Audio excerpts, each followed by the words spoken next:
Please give me 1 minute. Unfortunately, okay. All right, I think.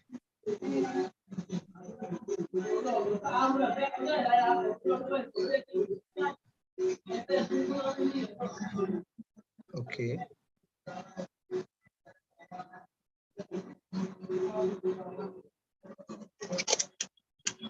Israel Loriaku, wherever you are, I don't know what you did to me. I cannot function. I cannot put our guest on the camera.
Mute all.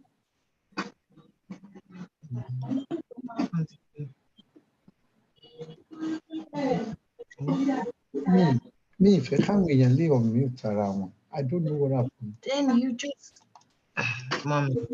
Okay.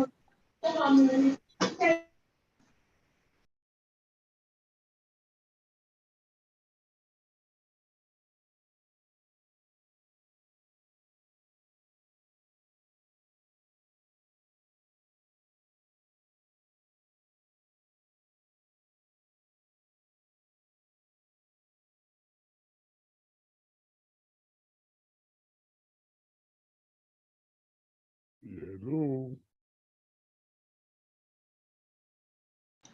Well, thank you very much. Something happened that I didn't understand because I was not able to put Baba's camera on, and I was wondering whether my engineer, Israel, took the power from me. We don't have much time, about 30 minutes have gone. I am going to go ahead and introduce the owner of the house. Then I'm going to bring in our special guest. So the first person that I'm going to introduce is Baba, Professor Adeniran Adeboye. Baba Professor Adeniran Adeboye has been our Baba for so long as I can remember. Baba has been the chairman for many, many organizations and is currently the chairman for Oodua Foundation that is based in Philadelphia, America. Baba is the one that we look up to when we are confused about histories, happenings, and everything that needs brain. When we say one yawa lokolo, that is the person we go to. I'm very, very happy to introduce Baba Professor Adeniran Adeboye, the Baba Muye of Yoruba Gbode. Baba, welcome. Thank you, ma'am. Thank you very much, and welcome to everybody. So, our Engineer Baba Ògbómọ̀ṣọ́, Engineer Bankole Thomas is also Amoye, one of the wise men of Yoruba Gbode. He has been with us since the inception of this program. I have the honor to introduce Baba Bankole. Please unmute.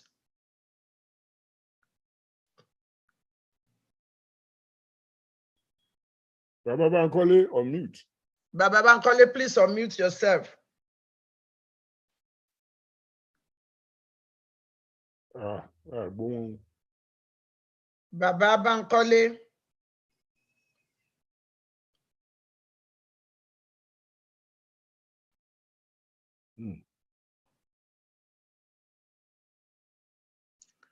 Baba Bankole. Okay, Baba Bankole will be talking later. Baba Bankole, when you can unmute yourself. I didn't mute you.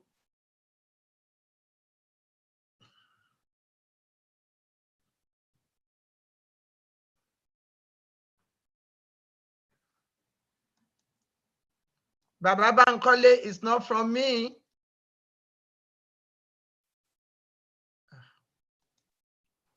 Wait, why disappear? It's here, but okay. Baba Bankole, are you still in Maryland? No, it's in New York. No, actually, I'm in New York City right now. Okay, I'm in New York too, so, and there's no problem. Okay. Okay. Yeah, good afternoon to everybody. Good afternoon to my brother Tony. How are you doing? Glad to have you here. We hope to have a fruitful and productive conversation this afternoon. And welcome to everybody. Welcome, Thank you. Thank you. Thank you so much. I have everybody here are very important. We have very few people, which is very unusual. I can't explain why, but I know that this is not the crowd that we have at this time of the day when we started Yoruba Gbode.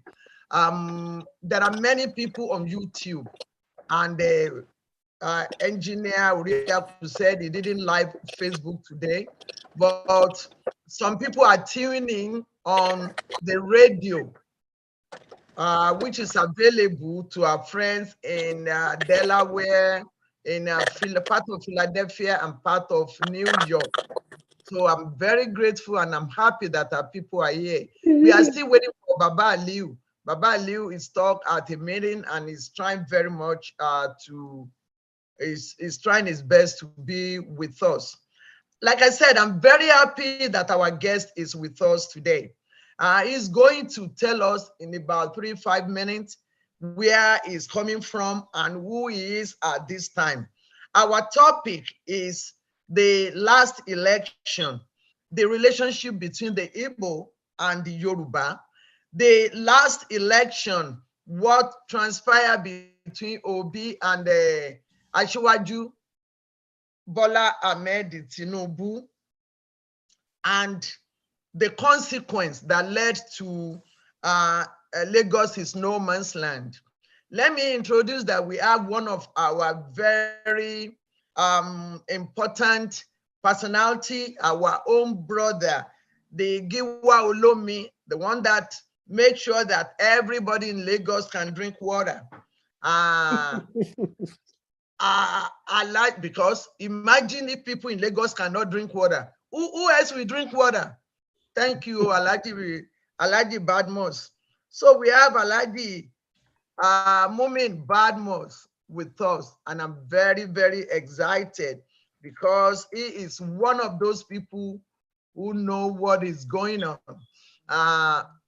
Alhaji, when you can, we may like to see your face, but if it's not easy, it's fine. Some of us know your face already. Our guest today is Chief Tony Nwisi. Chief, welcome to this program. can you tell us briefly where you're coming from and what you do right now? Thank you and welcome, sir. Maybe we could have done it in Yoruba because I had something that I need to confirm from you, but I'm going to let you introduce yourself. Maybe that will come out. Mama, I greet you, Baba Adeboye, Baba Bamidele, Baba Bankole, and Alaji. I greet you, our friends. I greet you all. It's a pleasure to be here. Otuba Ho is my uncle. Love him dearly. He called me yesterday to tell me about your conference, and I could never say no to him. I'm Tony Nwisi. My role in the Biafra struggle is as President of the Republic of Biafra Government in Exile, based in Washington, D.C., Pennsylvania Avenue, 1717 Pennsylvania Avenue, just down the road from the White House. It's my office. Short between Atlanta, where I live, and D.C., where I work. I was born in Lagos. I'm an Igbo man, born in Lagos, mom and dad Igbo, married a Yoruba girl, Mowonola Lufumlola. We were married for 17 years before the marriage went south. I have 3 children. All of them have Igbo names and Yoruba names. All of them speak Igbo and speak Yoruba. The work of the government is lobbying the U.S. government and other governments on the cause of the Igbo people, on the cause of the Biafran people. I have had several meetings with Baba Akintoye, chairman of Yoruba Nation program. I'm very familiar with him. He knows me very well. So that's the background. Here in Atlanta, I have a real estate business here. I'm a real estate investor. The elections are just finished. INEC declared Tinubu as the winner. Of course, we all know the drama and the controversy around the INEC decision. And so, the excitement of Peter Ob's candidacy for the Nigerian people as a whole is very clear for us to see, very exciting. Now, the question the moderator has asked me is the relationship between the Igbo and the Yoruba people. It's an exciting topic for me because I understand I have 5 minutes. How long do I have? Go on. Your introduction should be like 3 to 5 minutes, sir. Okay. So the Yoruba people and the Igbo people have very common values. We're liberal people, people who respect our elders, we're passionate about education, we're passionate about girl-child education in particular. You believe in equality of the sexes. And so we have very, very common values. But politicians, liberality of religion as well. In my home in Lagos, we had Muslims upstairs, then Muslim neighbors. We ate tilaya together. We used to go and eat tilaya meats, and they give us rice. We eat, and we're teenagers. And at Christmas, they came to us to celebrate. So common values, established relationship. My buddies, I went to primary school in Lagos, secondary school in Lagos, I went to boarding school in Lagos, and I went to university in Port Harcourt before going to England and then eventually the United States. So, it's baffled, the election, especially March 18, baffled me a lot, and of course, there's subject to controversy for all of us. So we have work to do as a people. There are different peoples who have work to do. to try to mend those relationships and maintain the cordiality that we've had. I have my friend Femi Okunu married to an Igbo lady. Another friend of mine, Delugu, married to an Igbo lady with children. So intermarried between Igbos and Yorubas in virtually most families, and and so I don't know what Tinubu hopes to achieve with the idea, the philosophy that he's introduced of Lagos as no man's land and anti-Igbo rhetoric. I don't know what he hopes to achieve there. So I will yield the microphone for now, but that's me in a nutshell. Thank you very much. Okay, thank you, sir. Thank you. I want to say this before we go further. Chief Unwisi said as a meeting, and he said he's only going to be able to spend an hour with us. So we see how this will go. So we just go to basic things for now. Baba Adeboye, Yes, welcome, sir. If you can just talk to us in about 3 to 5 minutes about the relationship between Igbo and the Yoruba people, especially what happened during the election, the way you see it. That is what we first want to look at, and then we will see where do we go from here. Eshem Baba, thank you, sir. okay. I heartily welcome our guest, Tony Nwisi, to this program. I'm particularly affected by the fact that he did enough growing up in Lagos and every place like that to understand the sensitivities and sensibilities of the people around whom he grew up. About 2010, Nigeria was celebrating the 50th anniversary of independence. I was attending a meeting of the Odua Foundation in New Jersey. I ran home to Washington, to the embassy, to participate in a program at the embassy, in which we were supposedly marking it. It was a seminar. In fact, it was presided over by Professor Bolaji Aluko. I sat there, and that my experience from childhood with peoples of Nigeria, and was such that I could not pick on individuals that were Igbo that did me any wrong, or that were Hausa that did me any wrong, or that were any other belonging to any other ethnic nationality in Nigeria. In fact, what I remember were the good that people did me from my childhood, coming from different places, even when they don't understand my language. So then what's the problem?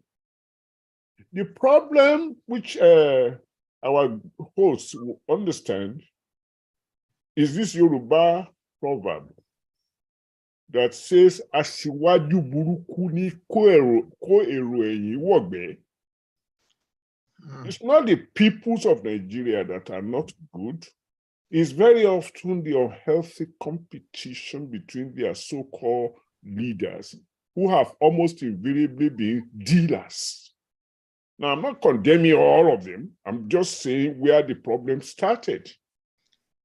So now we have to be very careful as front people not to echo any and everything we hear. The Bible and the Ifa say, stick the truth to the bottom of it and then hold on to it.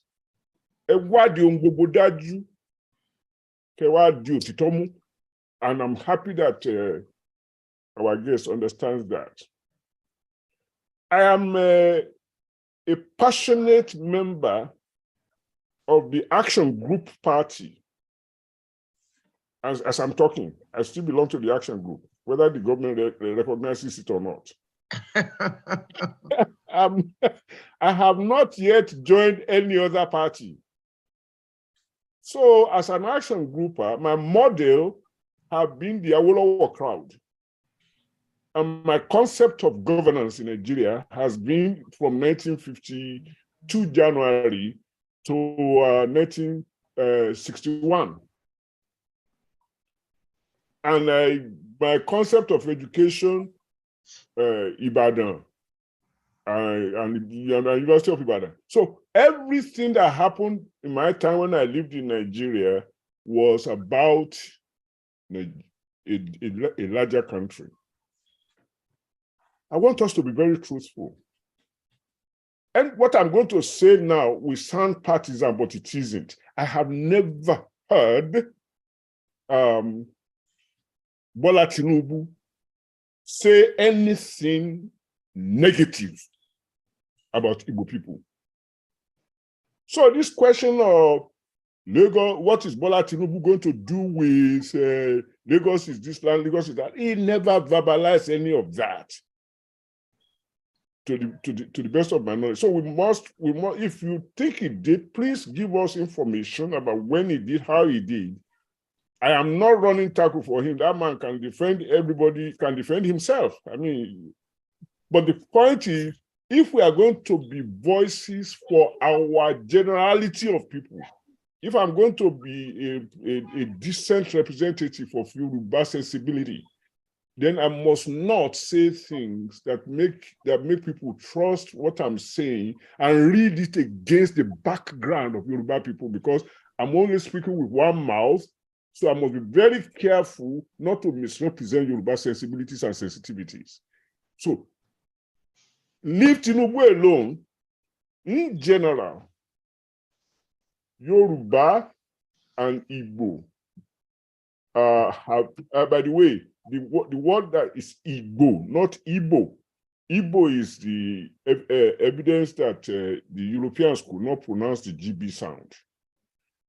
The interaction between us was healthy.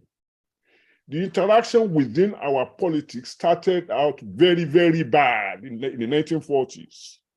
As I said last week, Herbert Macaulay was running the NNDP, and there was the Nigerian Youth Movement. And then Nnamdi Azikiwe came in 1937, having completed his education in the United States. He joined NYM and NNDP, and later on, the NNDP transformed into NCNC.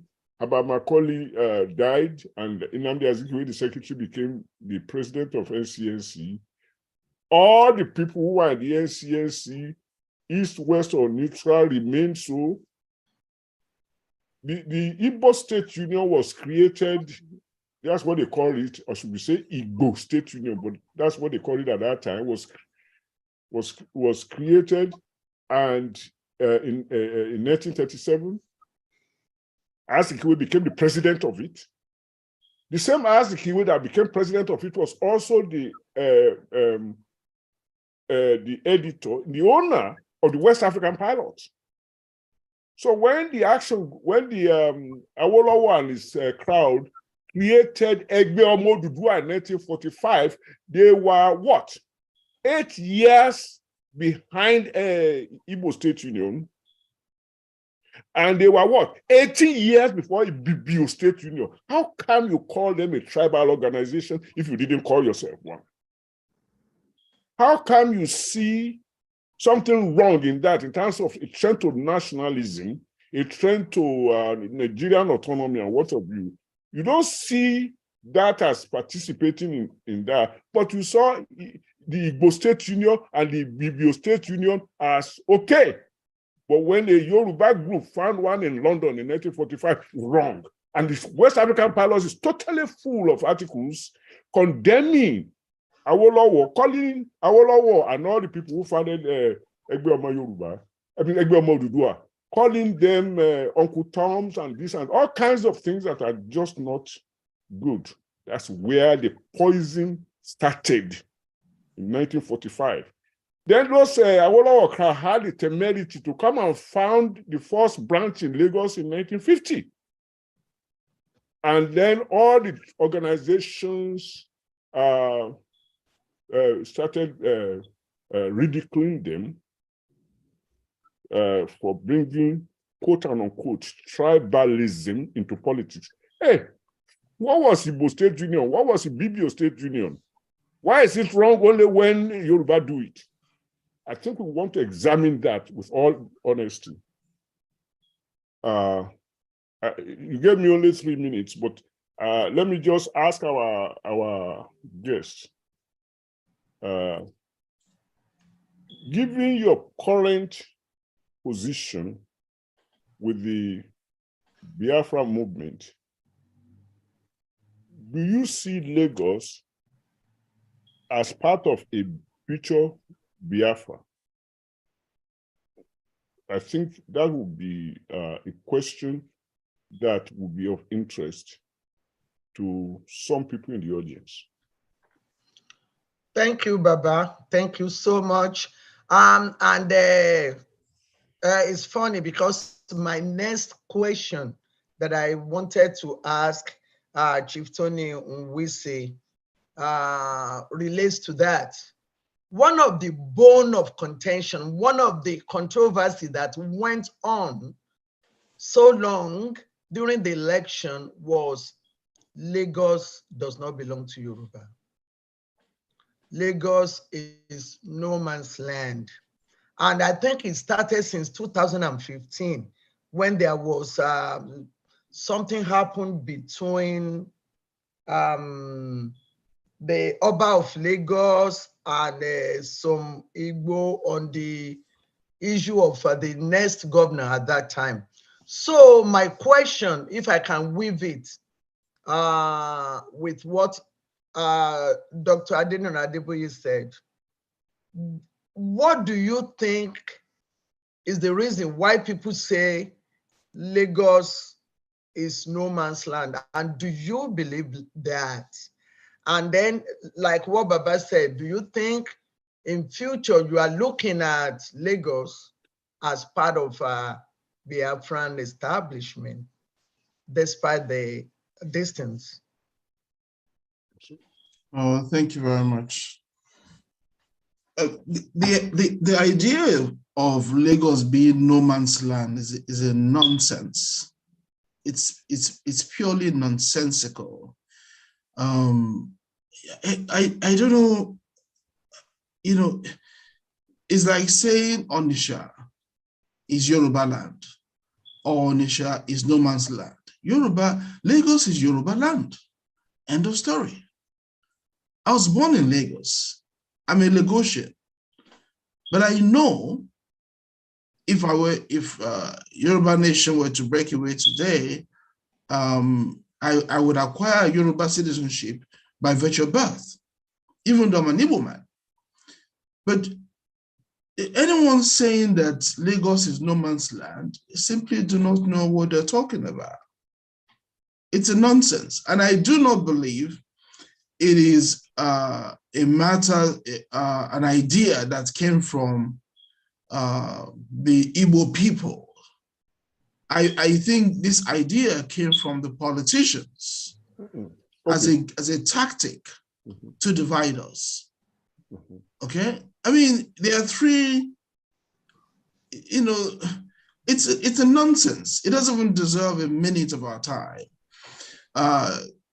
Just like Ibadan's Yoruba land, Ife's Yoruba land, Ogbomoso's Yoruba land, the same way. But Yoruba land. I'm sorry, sir? But Yoruba land. Yes, sir. Yes, sir. In the same way, Enugu is Igbo land, Owerri is Igbo land. It's a nonsense, and it is what politicians come up with to divide us and to win votes and to get into power. The bigger problem I see for us in Nigeria, and then to answer Baba's question, Baba Adeboye's question directly, there's no way Lagos can be part of Biafra. It cannot be, just as Owerri cannot be part of Lagos. Lagos is part of the Southwest. You know, Lagos belongs to Yoruba people, and Yoruba people have been excellent hosts to Igbos and Benins, people from Calabar, but not all over the nation that live in Lagos and do business there. My parents moved to Lagos after the war because they couldn't earn a living in the East. The East was destroyed. There's no business and all. So they, you know, just like a lot of us are in the US now and in London, you know, for economic reasons or for better opportunities. That's why my parents moved to Lagos, and they had me and my 6 other siblings. And, you know, we went to primary school there. I went to boarding school in Lagos, you know. They could have sent me to boarding school in Nigeria, in Alibo in the East, but they sent me to boarding school in Lagos. So, you know, it was as natural to me as breathing air to bring a Yoruba girl home as a wife. An Ijebu girl, no less, not even a Lagosian. So a lot of this stuff about Lagos being no man's land, in summary, is politicians. And our duty as leaders is to, you know, have a voice, lift every voice, and so that we can hold the politicians in check, because the consequence of silence can be very, very grievous. Yes. The consequence of saying, if we allow them to drown our voices out, you know, human beings are easily manipulated. You read Julius Caesar, you see the excellent speech that the Brutus gave after killing Caesar. And the people were hailing him and celebrating him. But the same people, when they now listen to Mark Antony, had an epiphany. So the crowd can be manipulated. The crowd can be deceived. And so the responsibility lies on us as leaders to lift our voices, to correct the issues and set the record straight, and so that peace can reign in our country and amongst our peoples. Thanks very much. Thank you so much. So because of our time, are you still living at 4, right? I have to leave at 4. I'm really sorry because I've enjoyed the conversation, but I'm happy to come back another time. But I have to leave at 4 because I have a very, very important meeting. Okay. So I'm going to do something different. I'm going to give some people opportunity, especially our other guests who left so many important things, to do. So I'm going to call Giwa Olomiero. If you have any question to ask at this point, I'm going to just call people at random. Do you have any question or to ask our chief, our special guest for today? Alhaji Mumini Badmus. Is he still here? He was here before everybody. I know. Okay. All right. I spotted somebody also, Mr. Victor, Alagba Victor Taiwo. Alagba Victor Taiwo. Okay. Madam, you just unmute me now. So you asked earlier. This is Engineer Muminu Badmus. Okay, you are on, sir. Go ahead. Yeah, I was, yeah. I'm Good sorry, evening. I didn't know that you were muted. Okay, go ahead, sir. Good evening. Good evening, sir. Ekaleo. Ekaleo. Oh, I'm sorry. This thing is. We can hear you. Yes, I can hear you too. Ekalesa, Babawa Adenira Adeboye, and our guest Tony Nwisi. Good evening. Doing so. It is my pleasure to join this discussion today. And we are all one, whether you are Igbo or Yoruba. These days, you see a lot of intermarriage between the two. And of course, you have a lot of Igbo friends and Yoruba friends. So there's nowhere we can push each other at all. But what really gets everybody excited was when this no man's land issue came up. And I can say clearly that it's not originated from the South during this election time. It was originated from the, because I'm still in Nigeria, from the East.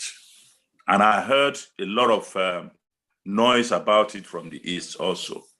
But thank God, as you rightly said, that there should be nothing like that, because Nsukka cannot be a Yoruba place, and of course, you don't believe in the notion of no man's land, because everyone there are people that really establish a place, and of course, and I'm glad to hear that. But I think we need to do more education for our people, both the Igbo and the Yoruba people, so that everyone will know their limit. I cannot go to Anambra now and then be bragging that, yes, this is a Yoruba nation. But we see a lot of those things in Lagos here, where some of our Igbo friends and all this believe that, yes, this is our place, and then there's no Yoruba. I mean, no, it's not a Yoruba place. So once there's that understanding, I don't think there's going to be any problem. And that is what really moved people during the last election, that everybody must go out and vote to save our land. That's what I was hearing then. So there's no reason for us to quarrel with each other. There's Yoruba nation, there's also Biafra nation within this country called Nigeria. Okay. So, and we can all live peacefully without anything. Now, I think the host asked me a question off the record earlier about the benefits in Lagos. There's no discrimination at all. Lagos is estimated to be 22 million people now. And there are a lot of things that are going on. There's anywhere you go for any type of benefits, nobody is going to ask you whether you are Igbo or Yoruba or Hausa. It's open to everybody, including the water supply too. Everybody benefit from it, and people come to Lagos every second, and it's estimated that 80 people come every second to Lagos, and that is why the country, the city or the state is so overcrowded at this time, which I believe that is affecting a lot of the. I'm sorry, I'm having problem with my. Hello. We can hear I'm you. hearing you.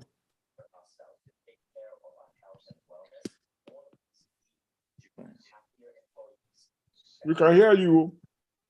Yes. Hold on. I'm losing my screen. I don't know what is wrong with this, my iPad. So let me just say this, that we can't push each other away, the Yoruba, Igbo, and all that. We are even more closer than anyone can think of. Because what are we going to do with the children that we have through this intermarriage, this thing? They are Yoruba, and the Yoruba ones are Igbo. So there's no way that we can discriminate against each other at all. And that is what I want to really, unless there's any question for me later on, then I'll be glad to answer that. And I welcome our guests also, and I share the same. But what you said earlier, and I can't repeat it because Baba Adeboye already cleared it. I have never hear from Asiwaju Tinubu anything that is so derogatory at all during the campaign or even before the campaign, because we were all together in Washington there before he went back home. And since he's been home, I don't think I've heard him say anything derogatory about the Igbo. Unless you have any proof, then that is something different. Thank you very much. Thank you, sir. Because of our time, okay, I'm going to call up Amoye Bankole. Baba Bankole, let's do it like two minutes so we can see if we can push it around a little bit. Baba Bankole on mute. Can you hear me now? Yes, we can hear you. Oh, that's good. Thank you very much. Thank you, Olotu. Thank you, Brother Tony. How are you doing? It's nice to have you here. Well, from your opening statement, I'm glad Baba Adeboye spoke about it, about what Tinubu actually wants to achieve out of this. I don't know. I was going to ask what Tinubu wanted to achieve out of what, but well, you don't have time. But one thing I want to point out is this. The Igbos are looking for Biafra nation. Yorubas are looking for Yoruba nation. But then your leader, Mazu Nnamdi Nkanu, which sorry? Go ahead. Mazi Nnamdi Kanu. I mean, there were some statements he made derogating the Yoruba nation, denigrating everybody. I mean, like saying that any Igbo man that attends a Yoruba church is a fool, is not worthy to be an Igbo and all things. We could tell from his rhetoric that this man is anti-Yoruba. And where are you people? I mean, from the way you spoke, you are like a cultured gentleman, very different from him. I have nothing against IPOB. I have nothing against Igbos or Igbos looking for their own nation. We are also looking for ours. But why would we be throwing stones? We are not throwing stones at you, but why would you be throwing stones at us? It is uncalled for. I'm glad, I mean, I really appreciate the way you spoke. You grew up in Lagos and things. Let me tell you, my daughter, my own daughter, is married to an Igbo man, and they have given me. I didn't hear you. Okay, we lost him. Okay. Baba Bankole, because of our time, we can't, okay. We have only 8 minutes with our guest. Now, let me ask this question that is very, very controversial. In the presidential election, there were 3 main candidates, Atiku, Asiwaju Bola Ahmed Tinubu, and Dr. Obi. And after the election, they said Asiwaju Bola Ahmed Tinubu come first, followed by Atiku and then Obi. But the disagreement, or let me say the disagreement after the result of the election is coming mostly from the Igbo side, that, oh no, the election didn't go right, it was rigged, and the people are now wondering, when you have the first position, second position, and the third position, why is it that there is the third position that believe that it should be first because the election was rigged? Do you have any idea why people are thinking like that? Or what is your own opinion about that presidential election? Okay, the presidential election. Okay, fine. Okay. First of all, I want to pick up on the comments regarding Tinubu and the violence against the Igbos in Lagos. Tinubu, APC, and the Yoruba people cannot pretend not to recognize the violence that was meted against the Igbo people. The what? I said Tinubu, President, we don't call him president-elect, we recognize him as president-select by INEC. Tinubu cannot, and the APC cannot pretend, and the Yoruba people cannot pretend not to know or recognize the violence that was meted against the Igbo people after February 25th. It was advertised following February 25th election, when Peter Obi did so well in Lagos. There was a massive campaign against the Igbo people, following that, because I think there was a surprise that he did so well. And it was all there in social media for all of us to see. Igbo businesses were burnt down, Igbos were threatened. MC Oluomo came out publicly to say, if you're not voting for APC, don't come out. It was all over social media. So it was very clear. So there was violence meted against the Igbo people. There was threat against the Igbo people if they are not coming to, or anybody who is not coming to vote for APC. So that happened in Lagos, February 25th, the governorship election. And it was very clear. Now, whether Tinubu said, encouraged or permitted or endorsed that violence against the Igbo is not the issue. The issue is that all of us as leaders must speak out in the face of evil, and we must condemn evil, no matter whose ox is God. And so when we see in social media, the police were there, the army were there, they turned their back, they did not come to the aid of citizens, and people were brutalized, terrorized in Lagos. Igbo specifically were brutalized and terrorized in Lagos, unless they were going to vote for APC. It's out there in social media, we know that. So the question now is, once APC saw that and Tinubu saw that, what did you do? In America here, or in England, where I lived for many years, what responsible leaders would do is come out and condemn it. Because if we don't take a strong stand on violence, intimidation, and bullying against citizens, unless they vote for your party or vote for your candidate, then you're encouraging anarchy. And it's just a matter of time. Igbo businesses were destroyed, Igbos were killed, Igbos were assaulted in Lagos specifically, and it was advertised. MC Oluomo issued the caution, do not come out, we'll have it on video. And what did the police do? So the police is a different matter. So I'm responding to the issues of whether Tinubu said or did not say. All this happened after February 25th.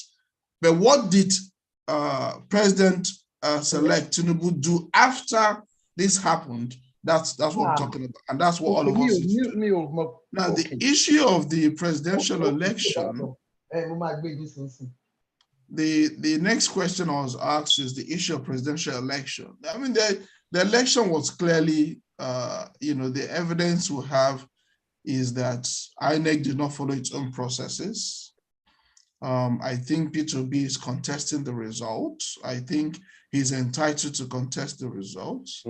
And it's a matter for the Nigerian judiciary to look at, weigh the evidence, and then decide whether the election was fair or not. Whoever came first, second, or third, I'm not sure that is the critical issue. The critical issue is that anybody who is aggrieved goes to court and hopes to get justice. And that is what I think for all of us as leaders, we need to focus on, to have a civilized and progressive society. We need to elevate the conversation to the point of justice, rule of law. A nation that has one set of rules, one set of laws for everybody. And a nation of laws. If we don't elevate the conversation to become a nation of laws, just like in the United States here and in Europe, we will continue to be manipulated by politicians and using tribal sentiment to play us against each other. And I think that's where we need to be focused on. Okay. So if you don't mind, somebody who was on ground at that play, because I wasn't, wants to say something. Alhaji Badmus, engineer, you are on. Thank you, ma'am. Thank you, ma'am. It is just unfortunate that most of our people rely on the social media. The social media was one-sided, and the social media was very clear that it was the obedient people that were controlling that social media, and it's whatever they brought out there. People have asked many times, and I've seen on the video too, on the TV, where a Yoruba man was hacked to death during that election by an Igbo group. People have been asking, how many people were killed? Because we are hearing that Igbo people were killed and all that. And on the fire that broke down in a couple of places, there is fire everywhere in the country where people, at many of the markets.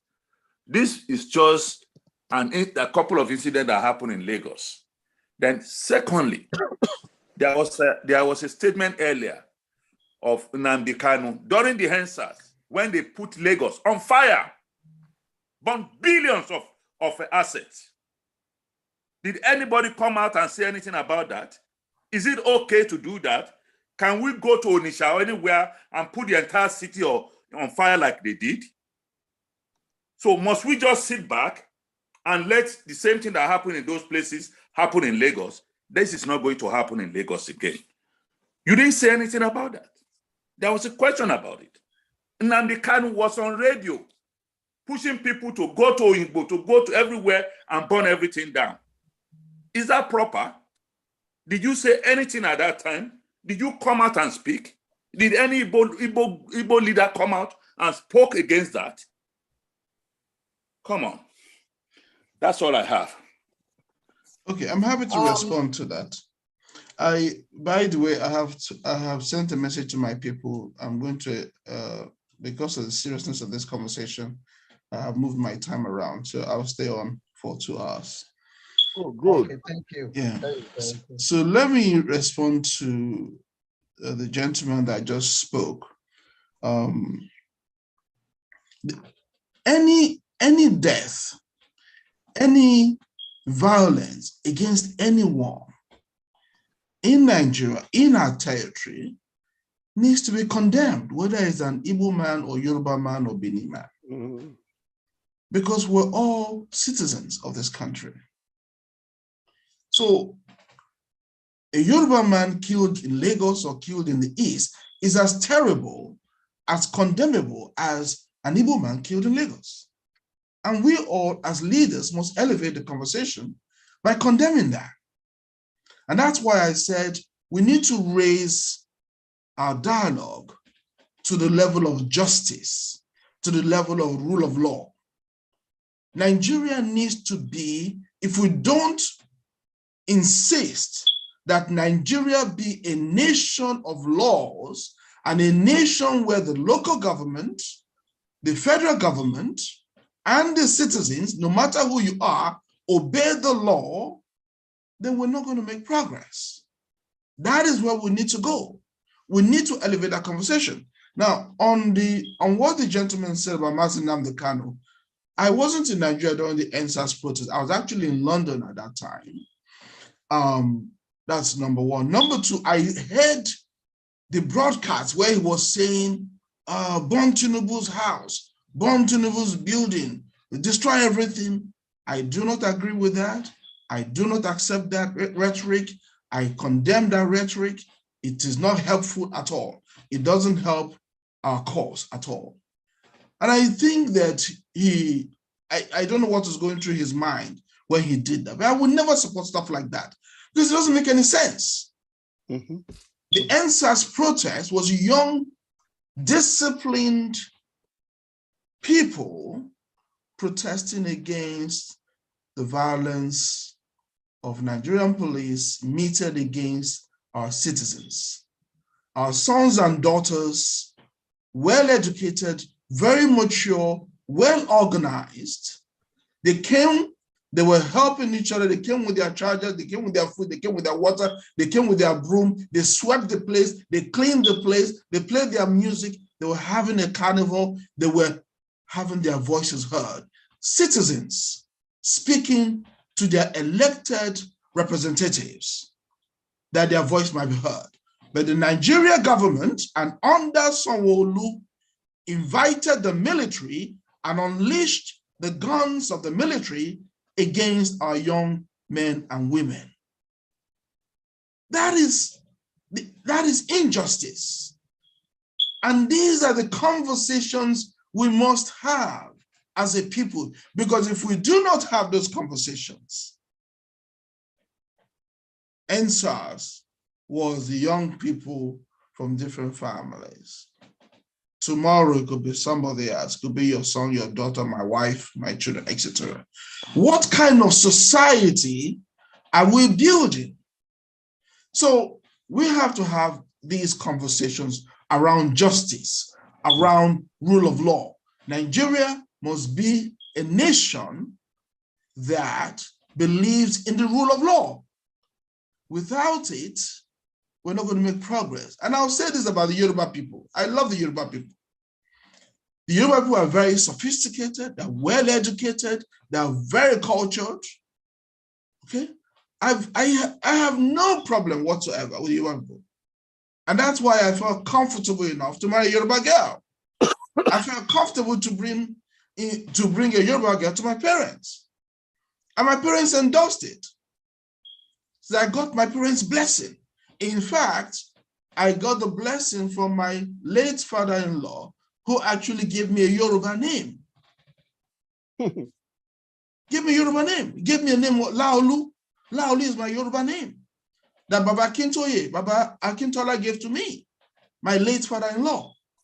We were married for 70 years before we had issues. And all three children have Igbo names and Yoruba names.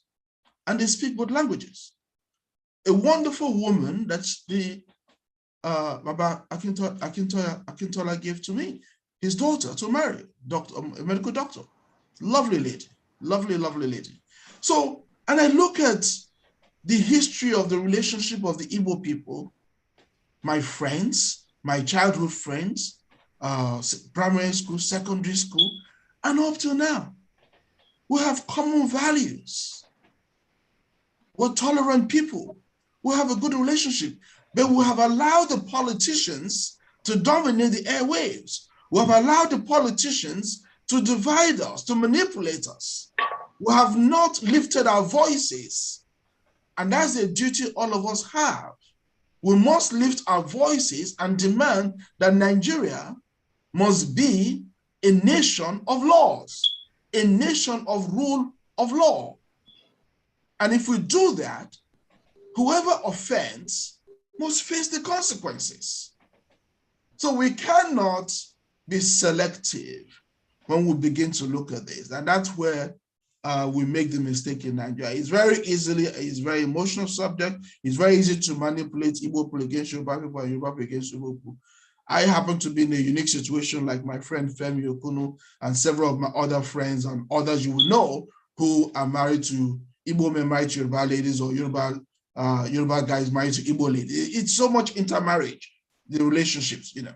So, but we have to elevate the conversation. We cannot allow these, as far as I'm concerned, the politicians we have in Nigeria are evil men and women. Okay? We cannot allow, they do not obey the court order, and we cannot endorse that.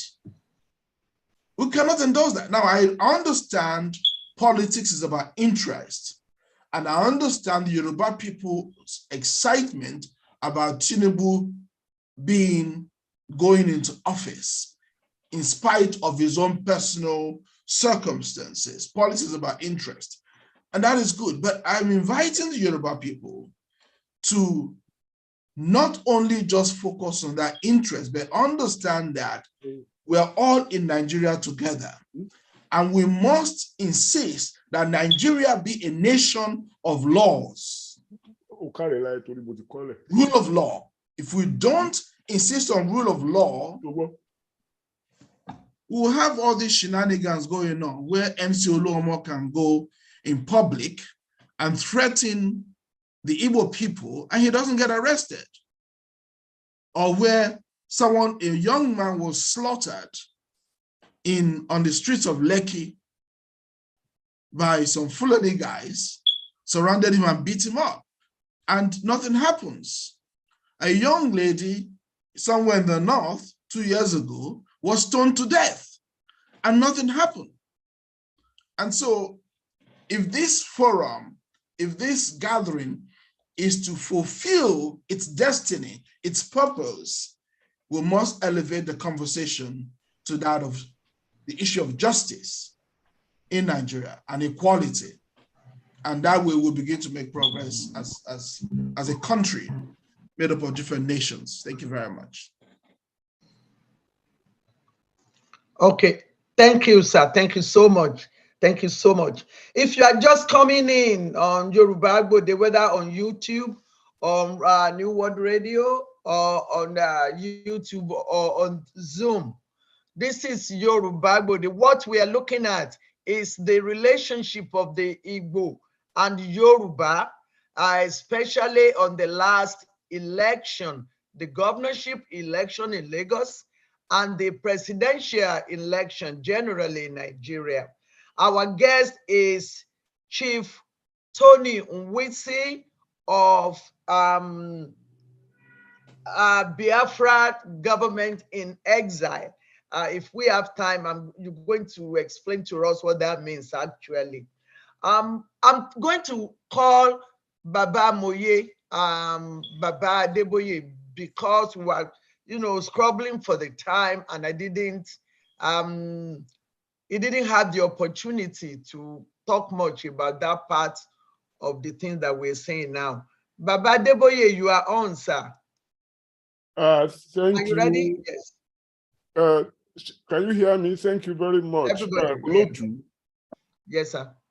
And I want to thank our guest for arranging for more time. And he also needs to tell me, this is only a joke, what's his Igbo name? I know it's Olaolu Yoruba, and I want to be able to use both of them interchangeably. And throw Tony away because there's nothing British about us. Baba Adeboye, I thought you were going to ask him to pay more bride price on Yoruba. Well, that may be controversial now, but at least I want the Igbo name. Anyway, jokes aside.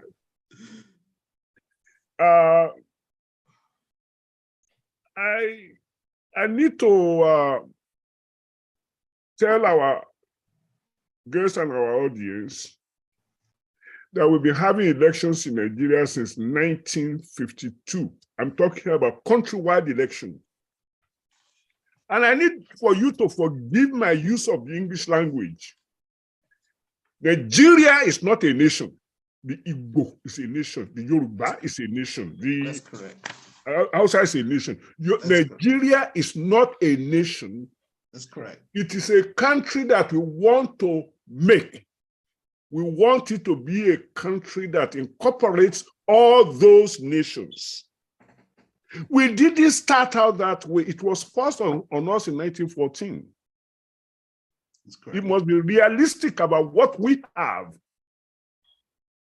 In 1888, the government of England, the Queen's government in England, signed a treaty with the Alaafin Oyo, who was then regarded as the head of the Yoruba nation.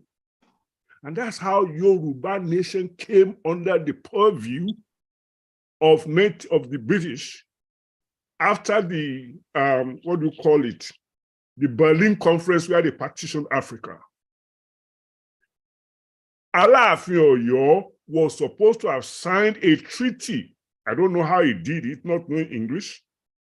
But whichever fraud they were committing, they recognized Oyo, the Alaafin Oyo, as the head of all the Yoruba and signed a treaty with him. So that means they realized Yoruba as a nation. I'm not saying that you can't try to create a bigger nation out of smaller ones, but by definition, nation, and I'm happy you have Yoruba, Orile-Ede is a people with common language, common culture, common history, common anxieties, a perception of a common future. Nigeria is not that. Awolowo said that in 1947. They told him to shut up. Now, almost 70 years later, what happened? We are still struggling with trying to pretend that Nigeria is a nation. Our fundamental difficulty is that once the foreigners hand us an idea, whether it is to our advantage or not, we feel inferior enough to say, oh, that's it, that's what we are waiting for. Let me shut up on that.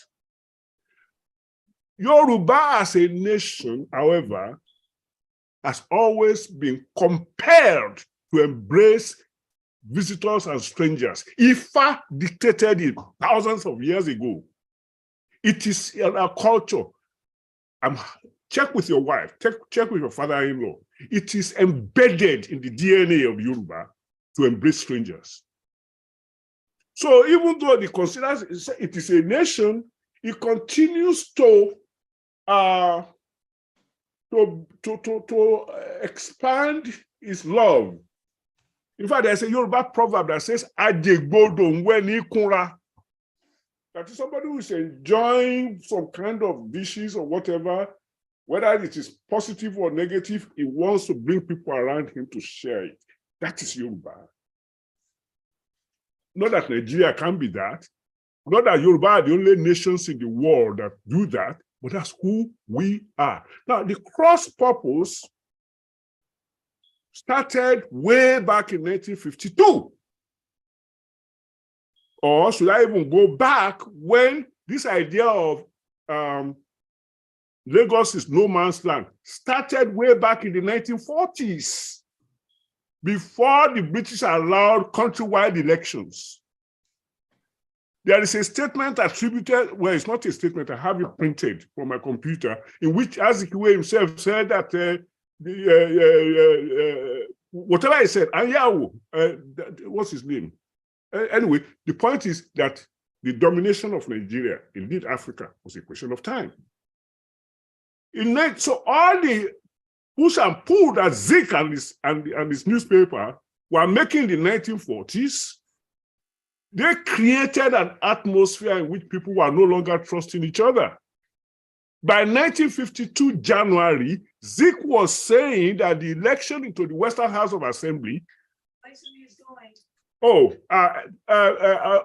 give me a second. My son is leaving for Connecticut. Give me 3 minutes to say bye to him. I'll be right back. Olotu, Shangbomi. Hello? Yes, sir.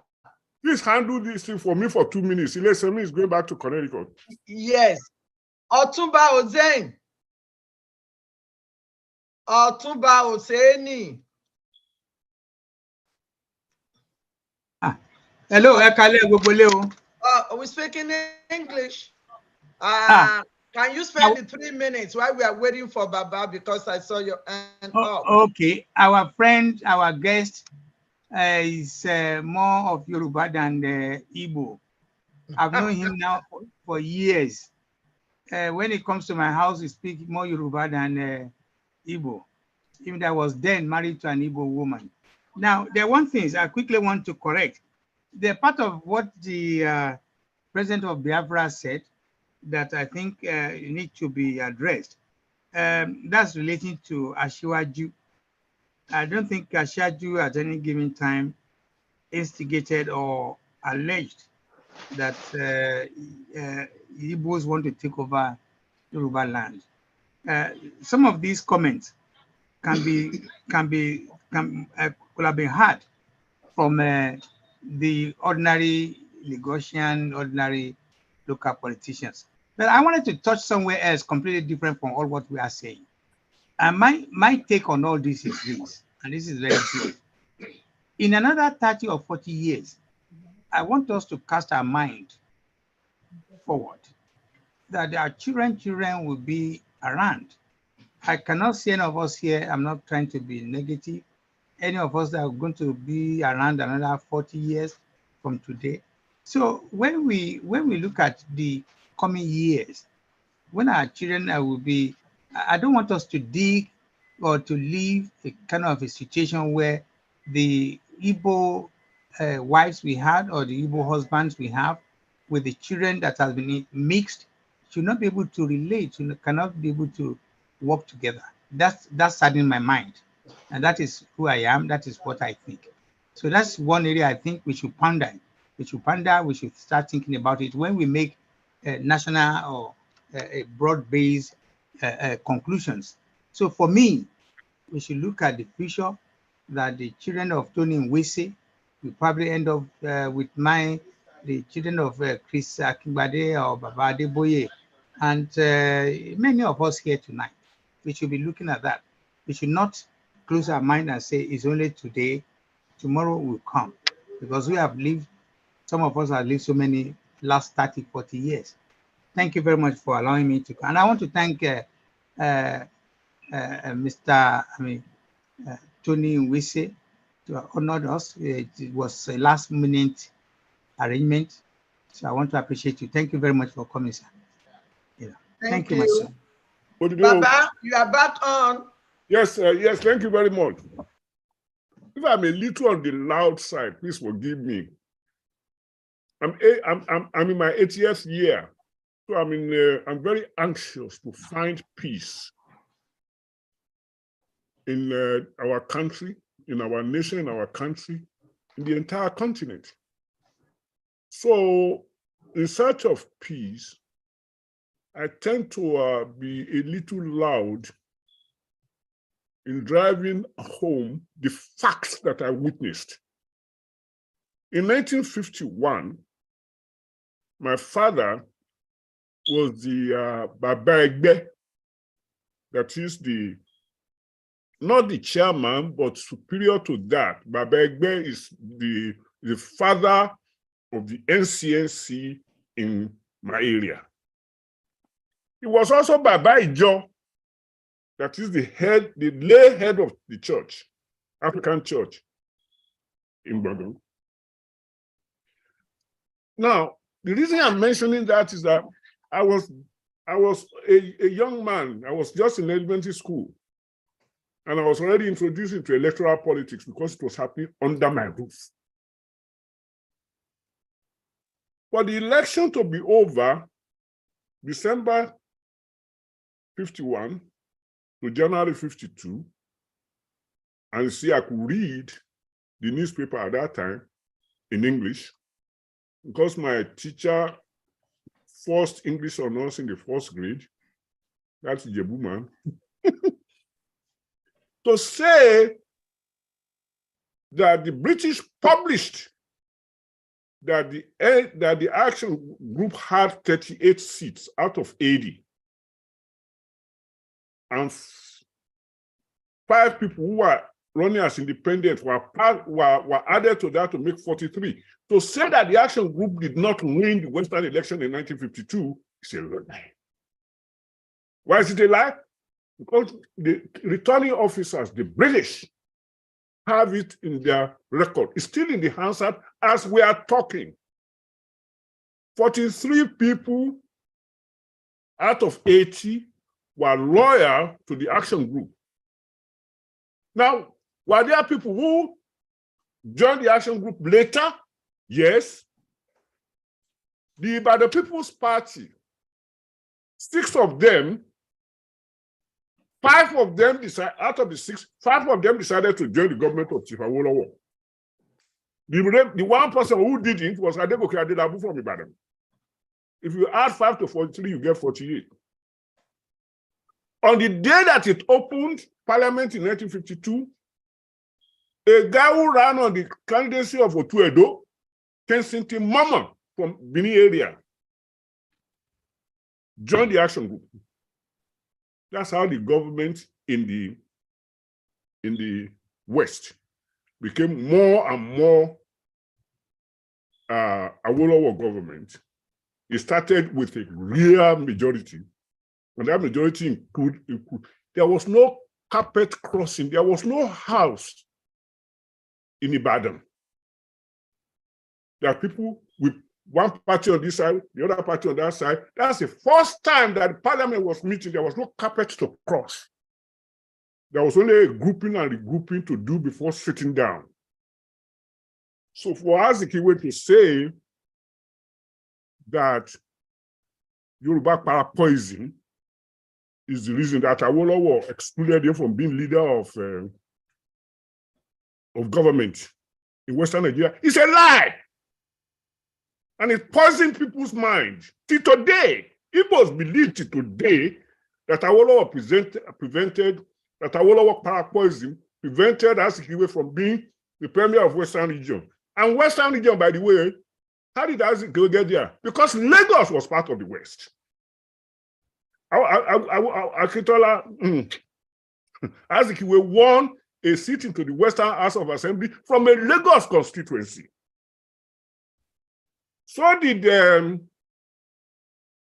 what's his name? The son of Odemo of Ishara, who later became speaker. They were all from Lagos. There were 3 people from Lagos. And the third one was, former mayor of Lagos. In any case, we need the facts. We need facts. We need the truth. That was, now, 1952 election was never contested except on the pages of newspaper. In Nnamdi Azikiwe's NCNC had 27 seats. My father cried out of not winning under my roof. So it was painful that NCNC did not win, but it was a lie that somebody jimmied them out of it. I think the first thing we should do if we want to cure the problems, the challenges between Igbo and Yoruba, is to dig out the truth and publicize it. Don't let emotion or politics interfere with people having a truthful information about their heritage. Otherwise, we are deceiving ourselves. Otherwise, we are no better than the politicians we think are bad. Dig out the truth. Emma, well, okay, let me shut up. Now, number 1959. December 12, 1959, we had another federal election. Well, we had one in 1954. Then we had one in 1959, and that was just before the independence.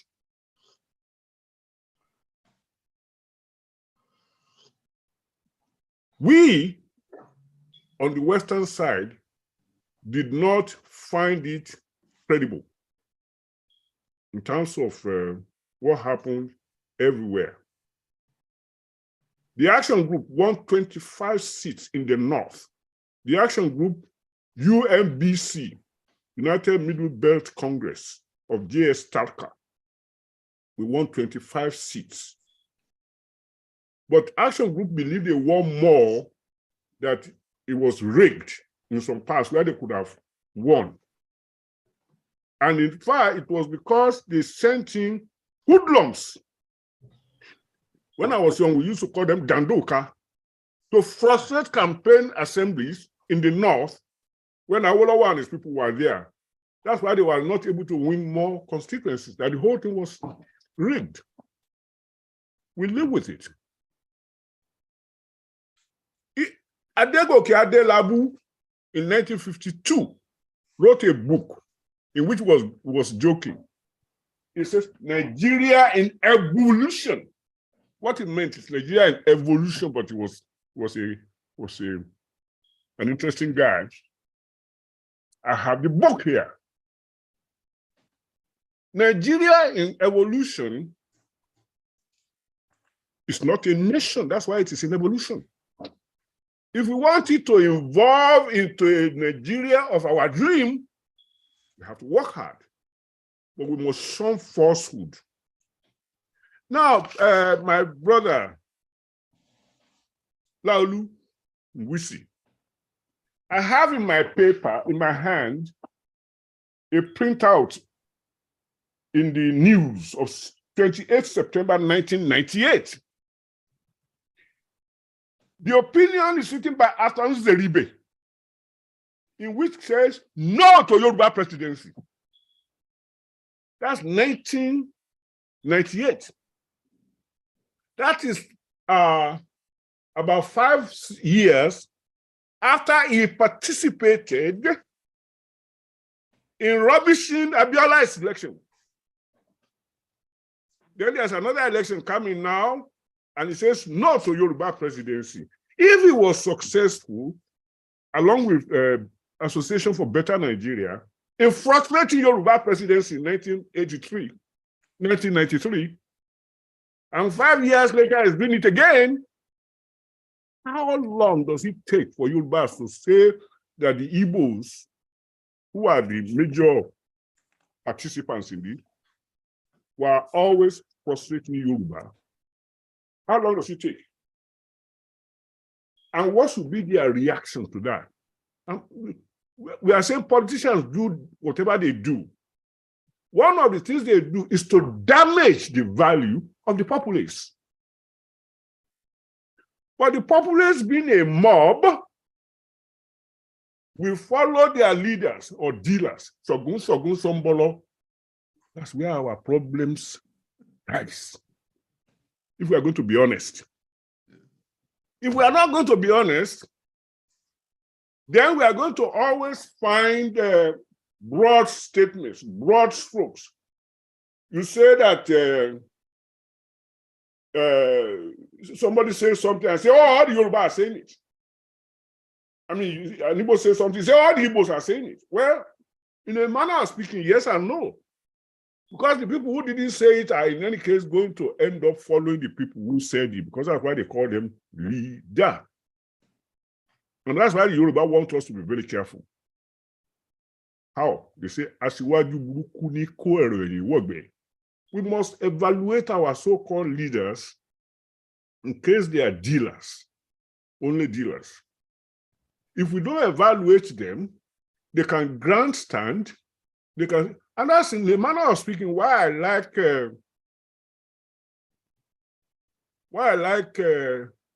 Bola Tinubu not being too verbal, going around and saying things.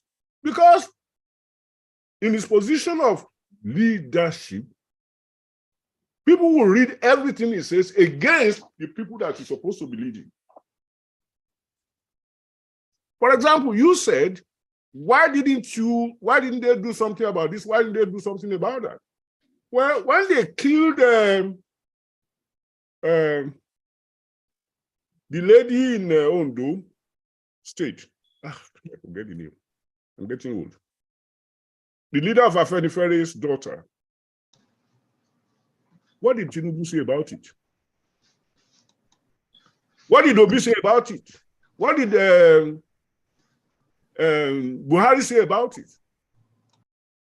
That's a valuable member of Yoruba community whose father was the leader of Afenifere, or still is.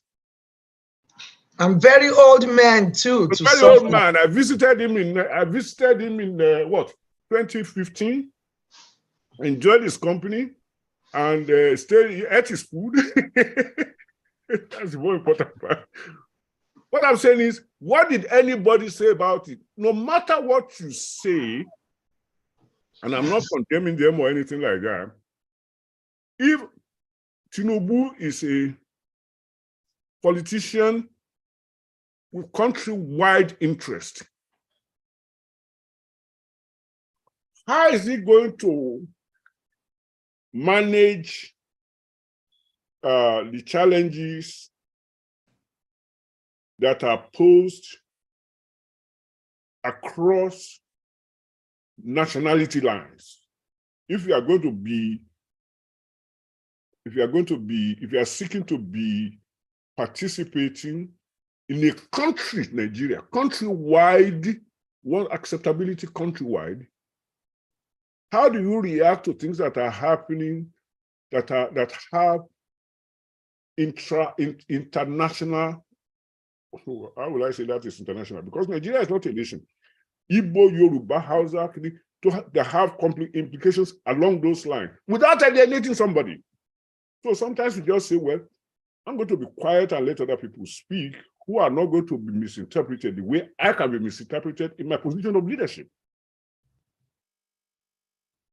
What did any so-called leader of Nigeria, what did they say about all the Fulani killing in Yoruba land and Igbo land? What did they say? Nothing. Because they are all struggling to win elections. So I'm not waiting for them to be at the head of a moral march, not because they are morally bankrupt, but because their position can be more dividing than uniting and cause more problems. So they let other people do the talking. Thank you, Baba. So before I thank me, let me just end this way. I am really appreciative of our guest, and I hope he can come back in the future as often as we need him. I am right now in a mood where I will pray for the leadership that is emerging to be successful. There has never been any election in Nigeria that was not contested in terms of whether it was thin or not. When I said earlier on that I'm an action group man, I still am, because okay, so I became ABGA. With Michael Okpara, Dennis Osadebe, Mrs. Awolowo, Alhaji Adegbenro, Bola Ige, and Victor Yenuga at Okeado, we said in 1964 that we were going to run the election and all of that, and we did. When the election results were out, we contested it. We said it was rigged. And as far as I'm concerned, it was rigged. So what? There is a difference between the morality of a nation and the laws of a country. Typically, laws are based upon social morality. But there is more to social morality than just laws. We had to go by the law in 1964 after the election. Not because what happened was morally correct, but it was because it was legally okay. Mm. You don't run a country by morality, you run it by laws that are written down. So if you want Nigeria to be a country of laws, so do I. But don't call it a nation here, because it ain't. Yoruba country is run, when we are able to do so, is run as a nation of laws. There are things a Yoruba person can't do. Whether you are from Ekpe or Bagan, or wherever you come from, you are Yoruba, there are things you cannot do in Yoruba country, according to our moral guideposts, our laws.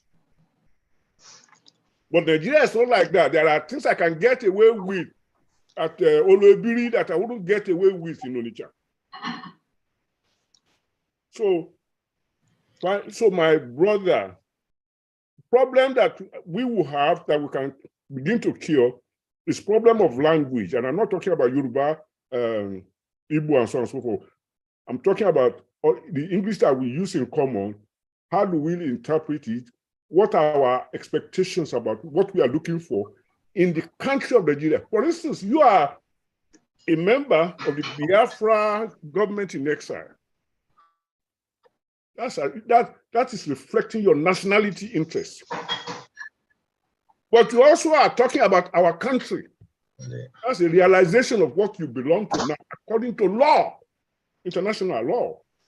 If there seems to be a conflict between them, I don't see the conflict, but I want other people to see the distinction that you are not really contradicting yourself any more than I'm contradicting myself by saying, I will give all my attention and my prayer and my studies to work for the success of the Nigerian experiment, as long as it's not at the expense of my Yoruba nation. Thank you. Thank you, Baba. Thank you so much. Okay, I'm going to give our guest opportunity if he wants to respond to Baba. But before that, I wanted to take one question so you can put those two together. And the person that I'm going to call, please, we want question. If it is not question, let me call somebody who wants to ask question. Not so much about comment, but question. We are looking for questions now. Alagba Chris Akingbade, are you ready for question, or do you want me to call you later for comment? Is it a question or comment? Alagba Akingbade Turayinle, yes. Yeah, man. Both question. Tony is my friend, so both question and comment. That's what Okay, I have. Now let's do it this way. Let's take question now, and then. Okay, let me ask him question now. Okay. Laulu Tony Nwise. So good to have you here. And yes, so we've been on platform, so but it's good to see physically and to sit down together. Yes, sir. I know that you mentioned Biafran nation in exile. And during the election, the Igbo people, they brought up Peter Obi. Yes. And everything went down about Biafran nation. Yes. As the head that is, you are running to achieve this Biafran nation. What is it? Are you still holding on to Peter Obi's loss in the presidential election, or you are still interested in running a Biafran nation? That is part of my question. Maybe I should ask this one before comments later on. Thank you. Thank you. Thank you very much. All right. Well, first of all, one question because of his time, so we can. I said we will take one question from everybody. Okay. It won't be more than one because of the time. Okay, sir, go ahead. Okay, I should go ahead? Yeah. Yes, sir. Okay, thank you. Thank you. I want to thank Professor Babawa, for the cast back down memory lane. I mean, it is said that those who do not study history have a habit of repeating it. And so the historical perspective that Baba Adeboye brings to this conversation is instructive for all of us and very, very helpful indeed for all of us. And I agree with him wholeheartedly that Nigeria is not a nation. Nigeria is a collection of nations thrown together by force by the British against our will. It was never agreed by our fathers.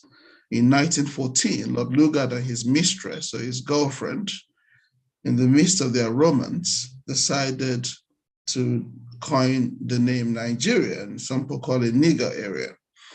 And so it's a collection of nations thrown together, and called Nigeria. And there in itself is a point from which all of us should be asking the question, the critical question. In England, I lived in the United Kingdom. I live in the US now. I lived in the United Kingdom for 20 years. United Kingdom is made up of England, Wales, Northern Ireland, and Scotland. And so there are different nations within a country, and power devolved to each of these nations to run their own local laws, education, and so on, policing, and so on and so forth. But you look at Europe, you look at Finland, look at the population, you look at France, Germany, you look at Holland, you look at Denmark, all tiny nations. Monolingual. Right, monolingual, exactly, and who are also now countries. Now you look at Yoruba land, Yoruba is over 70 million people. Why can't it be a country? You look at the Igbo people, who are over 70 million. Why can't it be a country? And so on and so forth. So you ask yourself, we were thrown together in 1914 and given a name which our fathers did not decide on, did not agree on. It was forced upon us. So that's where we should be asking ourselves the critical question, for whose benefit? Why were we thrown together? I don't know if some of you have heard the phrase. I'm sure Daddy has heard this phrase. It's called the Southern Lady of Means and the Northern Suitor. And that is the English for you, confusing the innocent with words. Southern Lady of Means and the poor Northern Suitor. Who was the Southern Lady of Means? Southern Nigeria, which was called the Southern Protectorate. And the Northern, the poor Northern Suitor, the Northern people. It's critically the Fulani people, not so much the North. But so there you are, we're thrown together for whose benefit? It wasn't for our benefit, it was for their benefit. But that was 1914, so we need to have a perspective of that. All the injustices Baba has mentioned is a function of the lack of justice in our country. And we have come to a point of maturity, regardless of what the British coupled together. But now we have come to a point of maturity. So when I was a child, I thought like a child, I did like a child. When I became a man, I put away childish things. So now we are adults, so mature. We have built universities, we have raised professors and professors. We know what's going on, and we're traveled around the world. So we know what's going on. We know the way great nations are run. Justice, justice, justice. Our duty as citizens is to insist on justice. If we do not insist on justice, which means laws that we agree to, a constitution that we as a people give unto ourselves, not a constitution that is imposed upon us by a select few who either did it at gunpoint or a threat of blackmail or being bribed. We do not have a constitution as a nation, as a people, as a country. What we have is Schedule 24, a schedule of Decree 24. The 1999 Constitution was never presented to Nigerians in a referendum or plebiscite for us to say yea or nay. And if you do not have a constitution that we made for ourselves, for our own benefit as a peoples, then you cannot have justice. You continue to have injustice. And so in elevating the conversation, we must discuss justice. And it is only in justice that we can fulfill our potential. The Yoruba people had television before South Korea. The Yoruba nation had television. Before France. Now, Western Nigeria, if Western Nigeria was not interfered with, only God knows where it will be today. And so we must look back, as Baba has said, to look at the history, and then we'll now move forward and say, well, we must have a nation of laws, we must have justice. That is the only way we can fulfill our potential as a peoples. And now ask yourself, who does not want justice in Nigeria? Who are those who are kicking against justice in Nigeria? It is the same politicians and their foreign sponsors, their foreign advisors. The people who are advising them, the people, Great Britain, certainly are having an interest in Nigeria, which is understandable. You know, we're in a competitive world. Britain has an interest in Nigeria, just as Nigerians have interest in Britain. But we have to, as a peoples, give ourselves a constitution. We do not have a constitution in Nigeria that we, the Nigerian people, gave to ourselves. The evidence of that is a lack of referendum or plebiscite that the Nigerian people participated in freely of their own free will. So that's what justice means. Now, on the question that my friend asked about Biafra and obedience, the obedient movement and the Biafra, I can say to you that the Civil War, 1967-1970, was a huge injustice meted against the Igbo people. In any way, in any language that you look at it, 3 million plus are killed. Our homes, our houses taken over, our bank accounts seized, and then the Igbos were given 20 naira and Gowon said, no vanquished, no victor, no vanquished. There was no reparations. And the Igbo people and Igbo land has systematically, since 1967-70 war, been marginalized, frustrated, prevented from developing. All of this comes down to the same issue of justice. Just as the Yoruba people, the Western region, the development of the Western region has been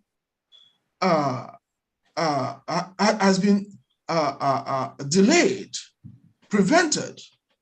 If you allow the Western region to flourish, if you allow each region to flourish at its own pace, the Yoruba people, the Igbo people will have no trouble whatsoever because they have common values. The value of education, enterprise, liberality, equality, girl-child education. My ex-wife was a medical doctor.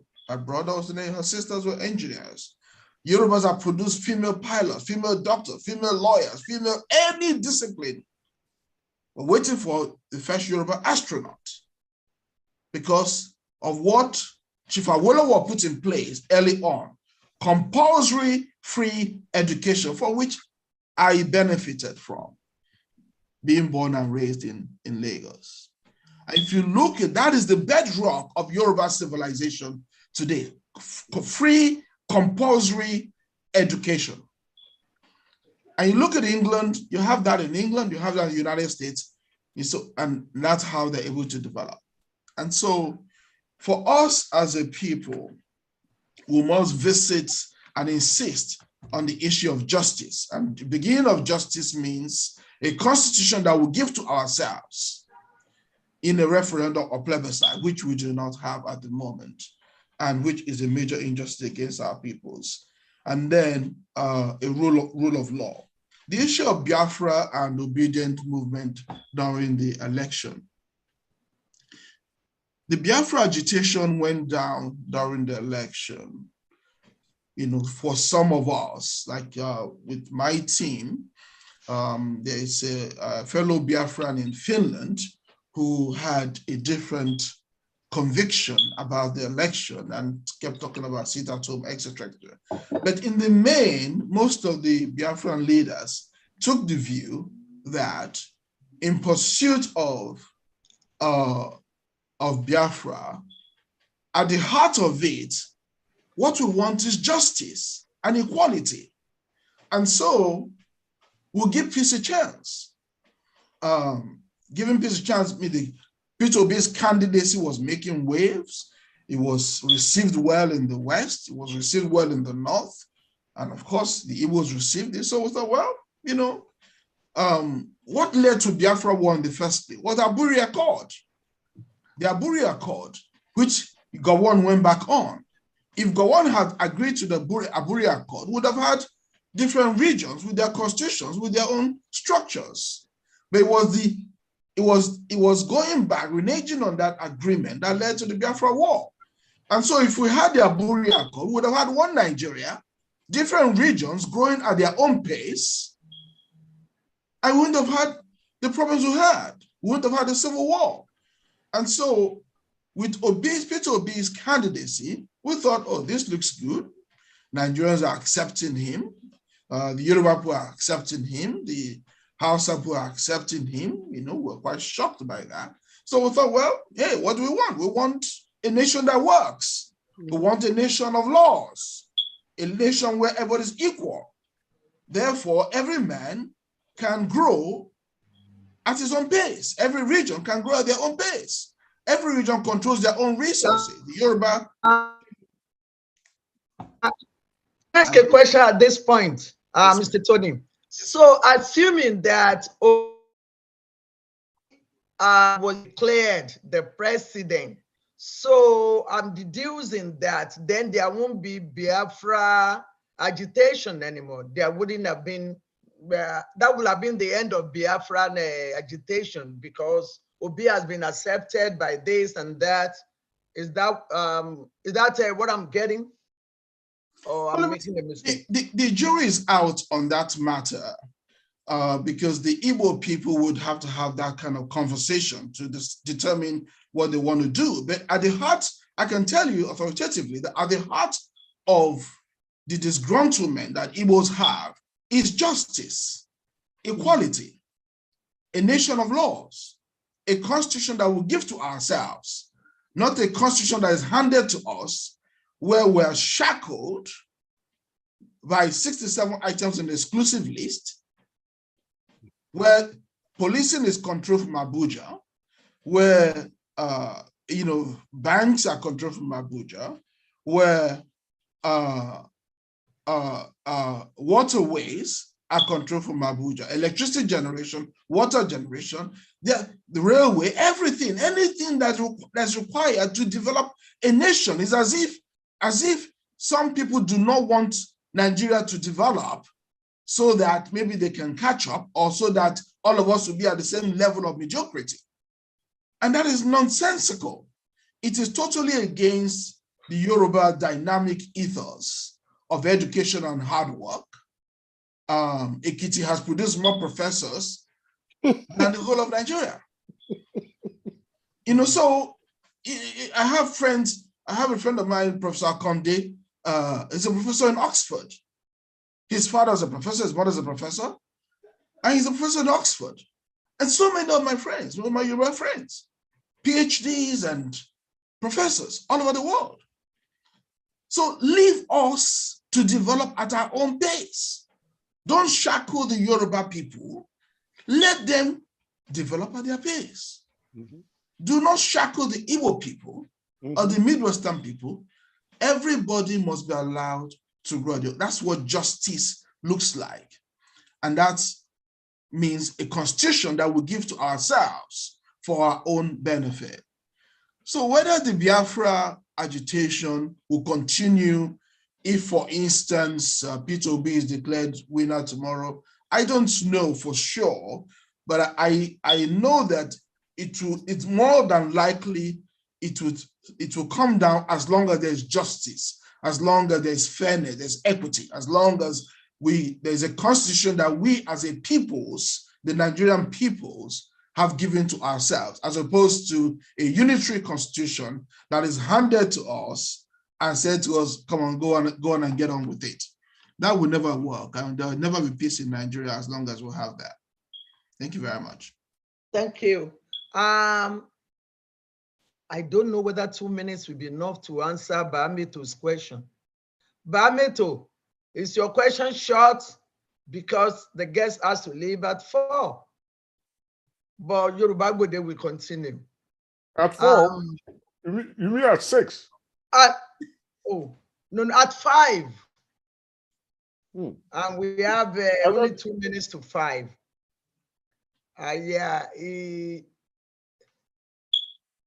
Bameto, is your question short? Bameto. Yes, ma'am. Okay. Shani Bere, is this short? Okay. I like to sneak in something. If it is okay. But if other people are... Go ahead, Baba. Yes, I keep thanking our guest because he has such clarity about where he wants us to go. I just need to be fastidious. I mean, we want a country of laws. We already have nations of laws. We do not have a country of laws because 1914 happened without our permission. 1966 happened without our permission. In other words, the federation that we created in 1954, that lasted till 1966, January 15, abrogated that federation in favor of a unitary government by a decree coming out of the federal military government, was the killer. If it was the killer, what did the northern Nigeria learn from that? Whatever they learned or did not learn, when Yakubu Gowon and Ojukwu and other people went to Aburi and had a memorandum of understanding about restoration of federalism, Yakubu coming back to Lagos could not, it was not possible for him to be a dictator in the Federal Executive Council or the Federal Military Government. He was a minority person of Angas Nation in a dominant, Fulani-dominated northern Nigeria. He couldn't tell them, this is what I want. Ojukwu could do that in Eastern region because he held all the reins of power. Yakubu couldn't do that. They would take his neck off his body. So when he got to Lagos and he did not get agreement from his own people about that memorandum of understanding, that was the end of it. So now, a collection of people, as war was brewing and threatening, Awolowo War, Aluko, Sam Aluko, Adetokunbo Ademola, and all of that stuff, got permission to go to Ojukwu to come and discuss. No, don't go. Let's find a way to resolve this. So again, I want the fact of history, because all of these are down, they are reaching. I want them to be visited by all of us so that we know how to react. Continue to blame Yakubu Gowon for what he didn't do without taking into account what he couldn't do. In comparison to Ojukwu, who had all the power in Eastern Nigeria. It's unfair. The same thing, come back to the money about 20 pounds. Again, I said it last week and I've checked it over and over again. If you have your passbook, nobody could take your money away. I came to United States September 13, 1969. I had 2 bank accounts.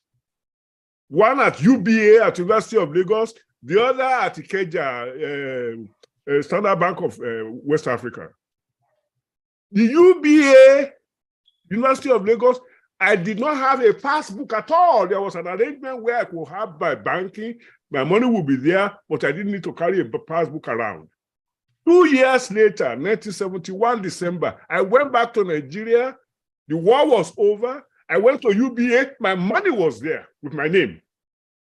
So if the people who left for Eastern Nigeria during the war had their account with the bank, nobody was stopping them from taking their money. In fact, most of them money anyway was saved in the African Continental Bank that was run by Nnamdi Azikiwe.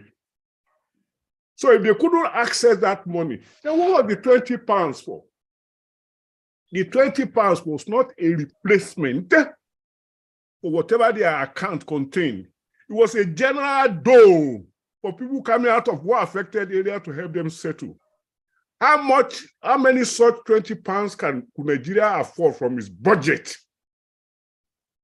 Well, whatever the number, 20 pounds was determined by the Federal Ministry of Finance, of which Awolowo was the commissioner, and the bank and the Central Bank of Nigeria at that time, which was headed by Governor Clement Nsong, whose people were also impacted by the war. that 20 pounds is exactly what we need for this many people to be able to get a lunch, to launch themselves. Now, my brother, 20 pounds at that time was a lot of money. Why? It was 1/3 of what a college graduate like me will earn. We were earning 60 pounds a month. So if you are giving 20 pounds, you can find yourself a place to rent a place if you didn't already have one, blah, blah, blah, blah, and eat. That was what that money for. It is a patent falsehood to say it is a replacement of whatever money they had in their account before. Let's research that. Because as long as we continue to badmouth people who didn't do any wrong, like the Honorable Commissioner of Finance, Obafemi Awolowo, or Dr. Clement Insong, who was the governor of Central Bank, or Yakubu Gowon, who was the head of government, for not doing something that they couldn't do. What magic could anybody wield in Biafra to stop bullets from flying? Why did they do it? Well, asking people, blaming them for not doing what they could not do, it's not fair. It's not justice. But it's easy to bamboozle the public with such statements and create enmity that will be impossible to erase. And I think that's one, or at least let me say difficult. That will be difficult to erase. I think if we embark on erasing unnecessary, unwanted, or unwarranted enmity, then there is a chance that Nigeria of our dream may emerge.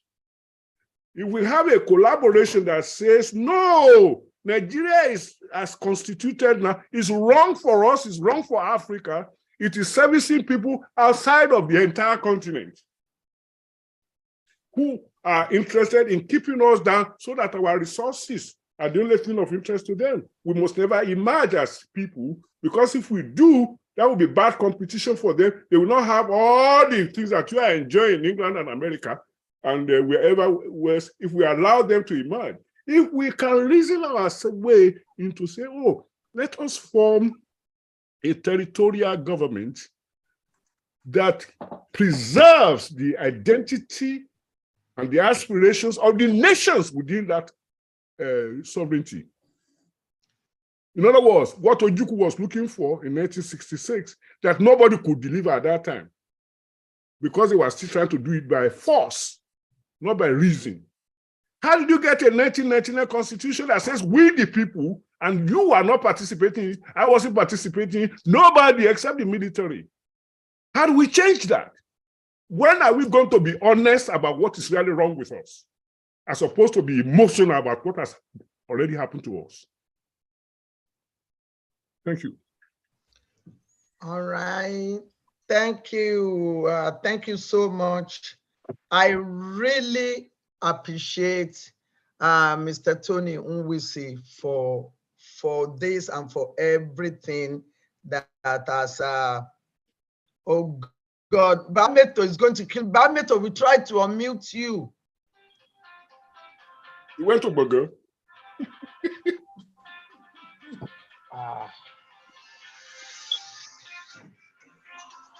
Bameto. We are on Yoruba Gbode. Is this Bameto?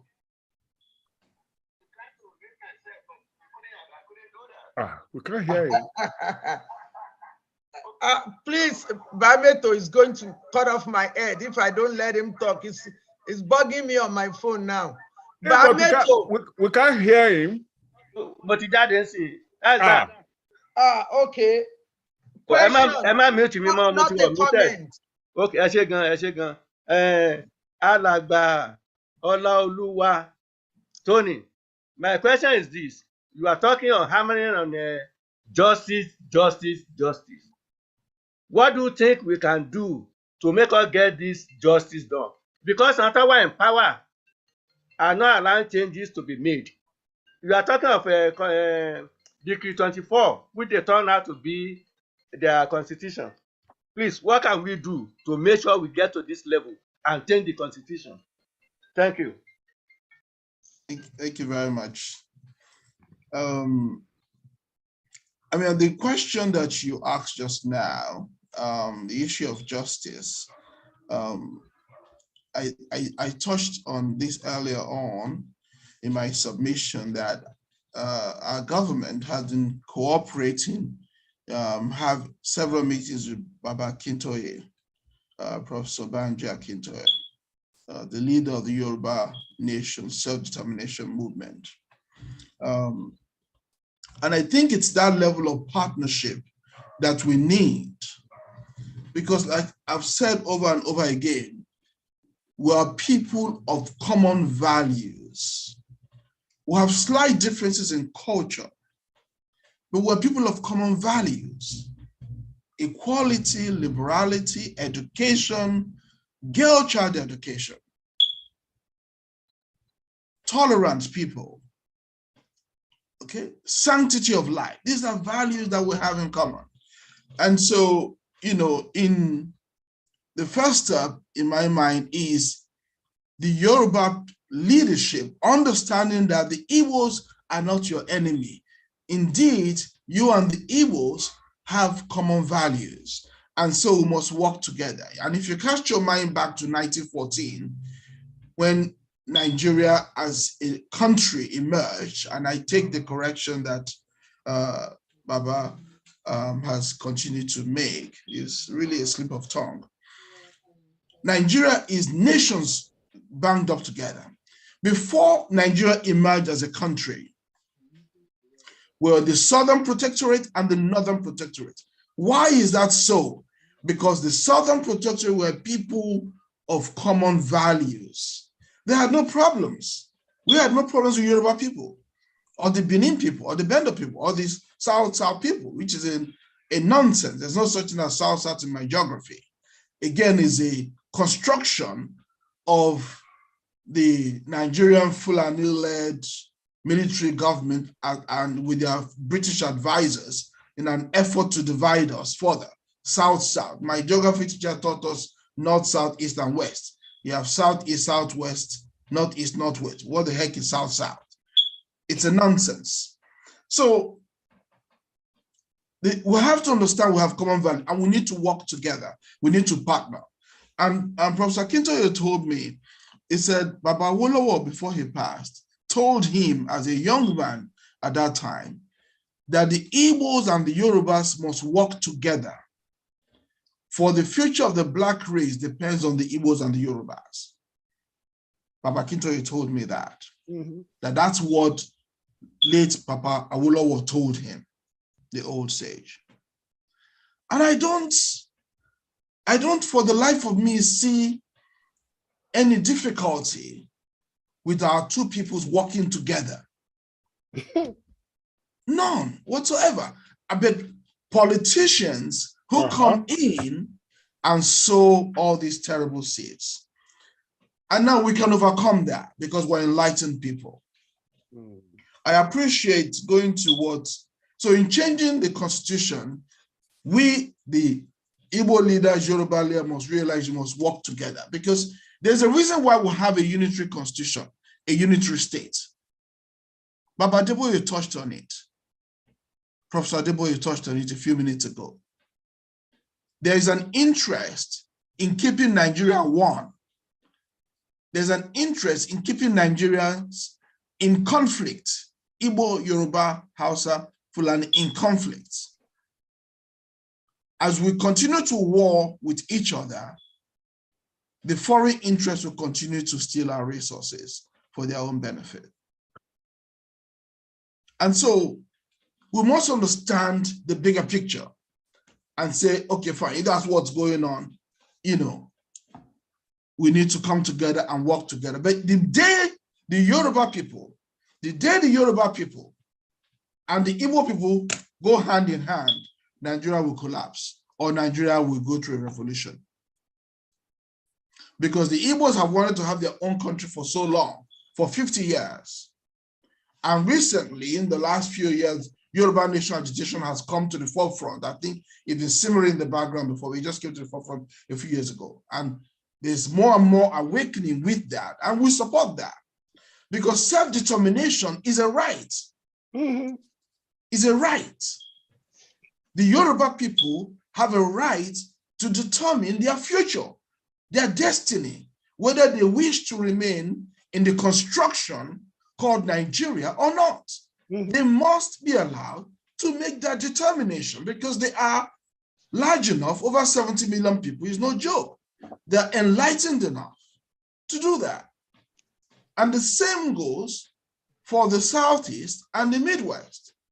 All of us as a peoples must reserve the right to determine whether we want to remain in Nigeria or not. And I believe in my mind that the day Nigeria wakes up to justice, fairness, equality, allowing every man, Kunle, Chukwudi, Musa, Muazu, Olaolu, or Ugo, my Igbo name is Ugochukwu, you know. The day, yes, sir. That's a combination. That's my Igbo name. So Did the you day say Nigeria, Ogochukwu? yes, Did sir. you say Ogochukwu? The day Nigeria begins to protect individual rights, regardless of who it is, and become a nation of laws, a nation that follows a constitution that we gave to ourselves, not a constitution that was imposed upon us. Nigeria may likely remain as one country where individual rights are protected by the law, just like in the United States here, where my rights are protected by the law, and in England. And we as a people are enlightened enough to begin to have that conversation. Why do we want to live in a nation where the rights of Kunle, Ola, Muazu, Chukwudi is not protected when his right? Because injustice to Muazu is injustice to Ola and injustice to Ayo. We must elevate the conversation to that. And once we do that, we'll become a nation of laws, a nation that has a rule of law, where the rule of law applies to everybody. And then we will now begin to make progress as a people, and we might decide to stay together. I see the Igbo people and the Yoruba people, you know, having, even if we go our separate ways, but having great bilateral relationship. I'm having great relationship like they have between England and France, or we have in European Union. Because, hey, you know, we get on well. We get on well. The Yoruba people believe in education. They believe in hard work, in enterprise. So do we. So we will do business all day, every day, and we will live in harmony. The Yorubas can impose visa and back and forth, and there will be no problem with that. The Igbos will pay to get visa to go to Lagos. The issue of Lagos no man lands nonsense can easily be taken care of as the Yoruba nation agitation catches fire, and we'll begin to have this kind of higher conversation, you know. Thank you. You know. Thank you. Thank you. I don't see great difficulty with our two peoples. I think it's just politicians and foreign powers manipulating us, and we need to recognize that and then elevate the conversation.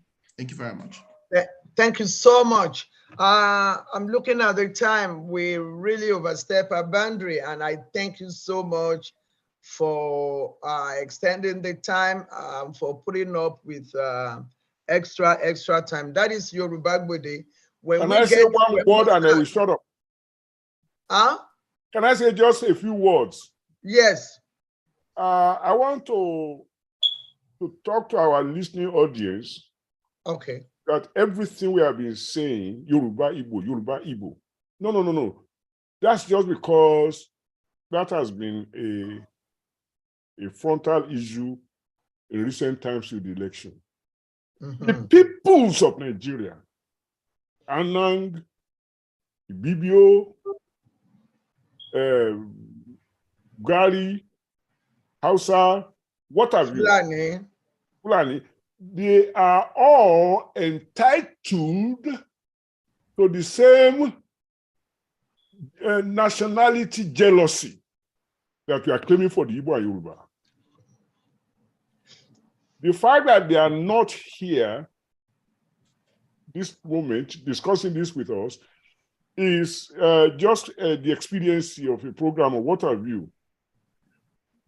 All people in that Black Africa are very important to me because it is the same instrument that is being used to undermine all of us at home and abroad.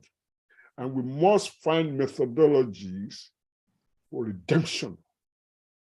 So the fact that we talked today about Igbo and Yoruba and omitted the Edo and the, doesn't mean that in spirit we are not including them. In fact, we're just using Yoruba and Igbo as two people who should be together and are not allowed because of deception and political this and that. But that's actually applied to several groups all over Nigeria. It was a recognition of this in the 1990s that I appreciated people like Arthur Nwankwo of the Eastern Mandate Union and other people with whom we had to interact,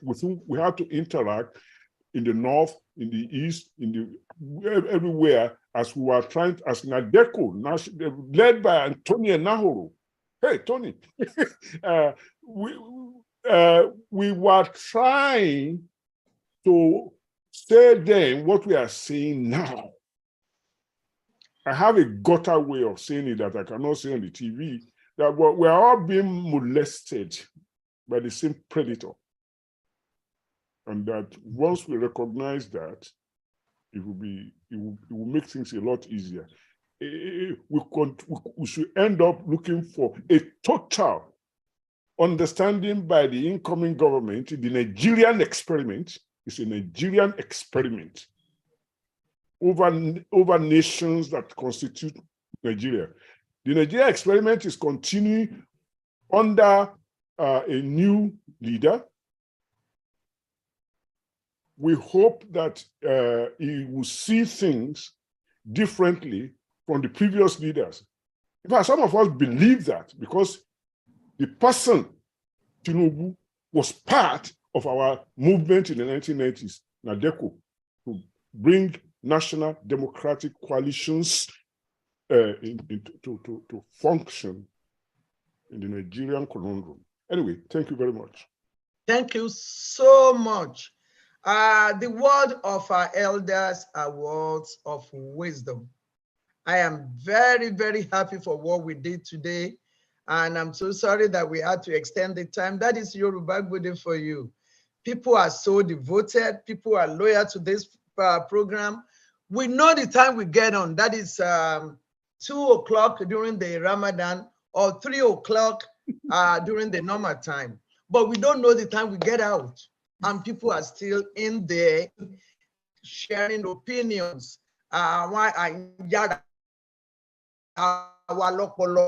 Especially from the elders. I'm very grateful that you joined us today and you've been very patient. I appreciate it. Thank you so much. I know that if we call you next time, you are going to be with us. We hope so. There won't be any problem. Thank you so much. Thank you so much. And on behalf of everybody, the Yoruba Gbode wise men, the Yoruba Gbode team as a whole, and our audience all over, both on YouTube, Radio Yoruba Gbode and Zoom, I say a big thank you. And also, Kachifo. Kachifo, no.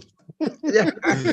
Now, in case you want to borrow books like this, yes, I have them. I bought them in 1971. I will get you. I was not even born then, Baba Deboye. Can you see that? Yeah. And I want to confess, as long as Aluko, Professor Mubalaji Aluko is not listening, this belongs to his parents. Mother and father. Oh, where did you find them, Baba Deboye? Okay. Well, look, you know the Yoruba problem. The Yoruba problem is that with Bolaji, I'm an elder. So okay. I asked him to let me loan the book. After I got the book, I refused to return. Yeah, okay. So I'm not going to feel guilty. There was one Ojimbra book that I got from somebody. And that book is still sitting in my shelf now. I know. I'll get your number from convener, sir. All right, Yes, thank you. I yes. really enjoyed your presence. So. Yeah, and also at this point, I want to say a big thank you to Otumba Oseni for his linking us with Alagba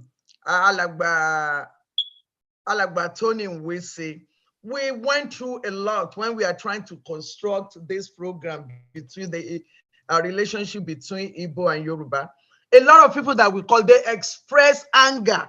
They are like, no, I'm not coming. I'm not, you know, we went on and on.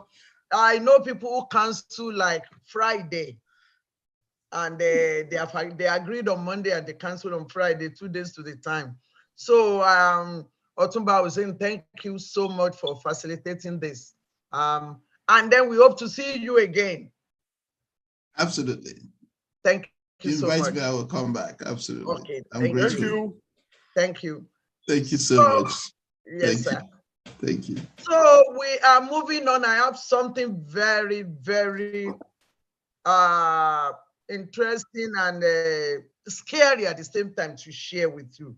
That somebody Permission to leave? Oh, no. I'm talking to the whole house. Okay. So you'll excuse me then. Yes, you have permission to leave, sir. Thank you very much. Thank you very much. you. Thank you. Thank Thank you, you. sir. Thank you. Thank you. Thank you, Daddy. Thank you, Daddy. Thank you, Otoba. Thank you, everybody. Thank you so much. Yes, Thank sir. you, Mother. Now, but before I have something to share with you. But before I bring that thing, I want to read something that somebody sent on the chat, and I can see discrimination seriously. They said, we are all from Gbagan. I'm not from Gbagan. This person wrote, we are all from Gbagan. So Gbagan is no man's land. So my argument, Baba Deboye, are you here? I'm here.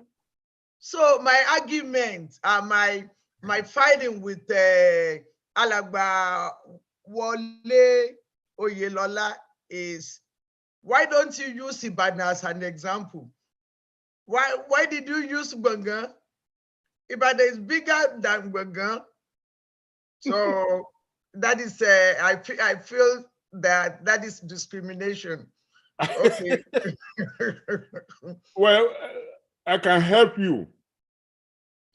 Oh. And I can help him too.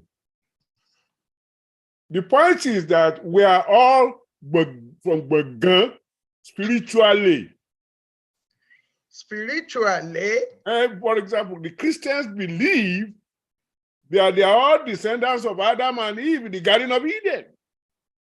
So it's Gbagan, the Garden of Eden? I mean, is the Garden of Eden no man's land? We are all from Gbagan, there's no doubt about that. We are spiritually the same.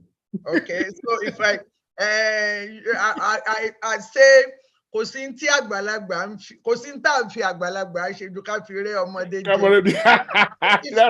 if I keep talking now, Wani Mumbagbalagbà jiyan. Well. So I'm not going to do that. With lots of okay. So there's something serious that somebody sent. And I've been meaning to talk about something like that. And this is an opportunity. So things are going on in our country, Nigeria. And sometimes when I don't know what to say, I will say, "She won't shake with Funwani." Let me, I tried so much to get it. I didn't, but finally, Engineer Uriaku said he was able to send it to me. So I will try to see if I can share. Let me quickly say this thing now. People are becoming too wicked these days. Their heart is, can you see it? Can people see it? My people, I want you guys to take your time, watch this particular video. Make sure you share it because our lives, they're at risk here. Can you see it? You don't know that granite is something that everybody likes Yeah. eating. You understand?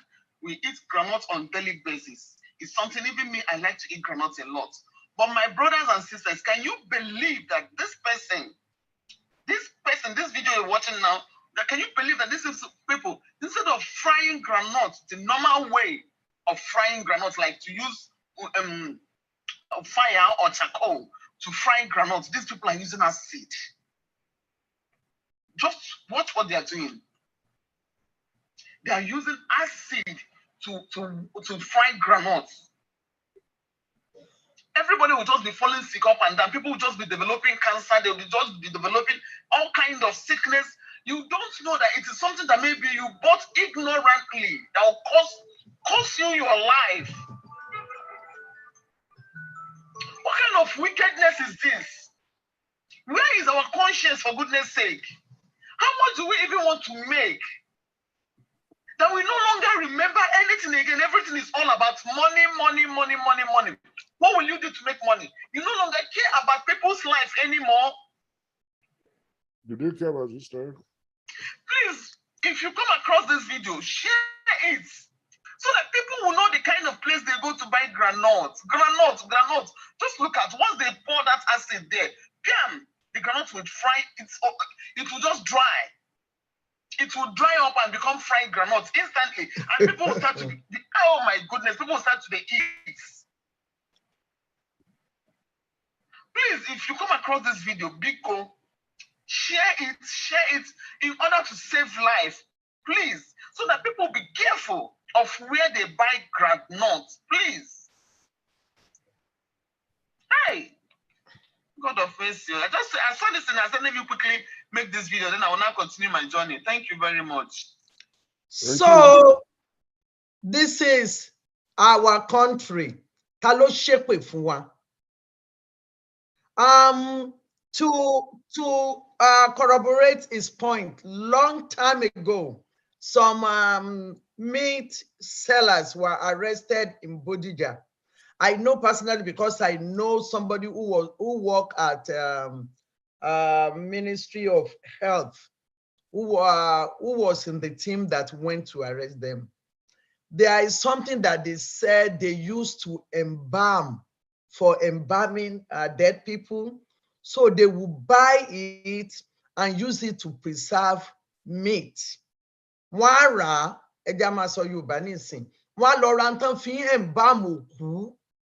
Formaldehyde. Ti ara ẹran kí ẹran lè bá máa.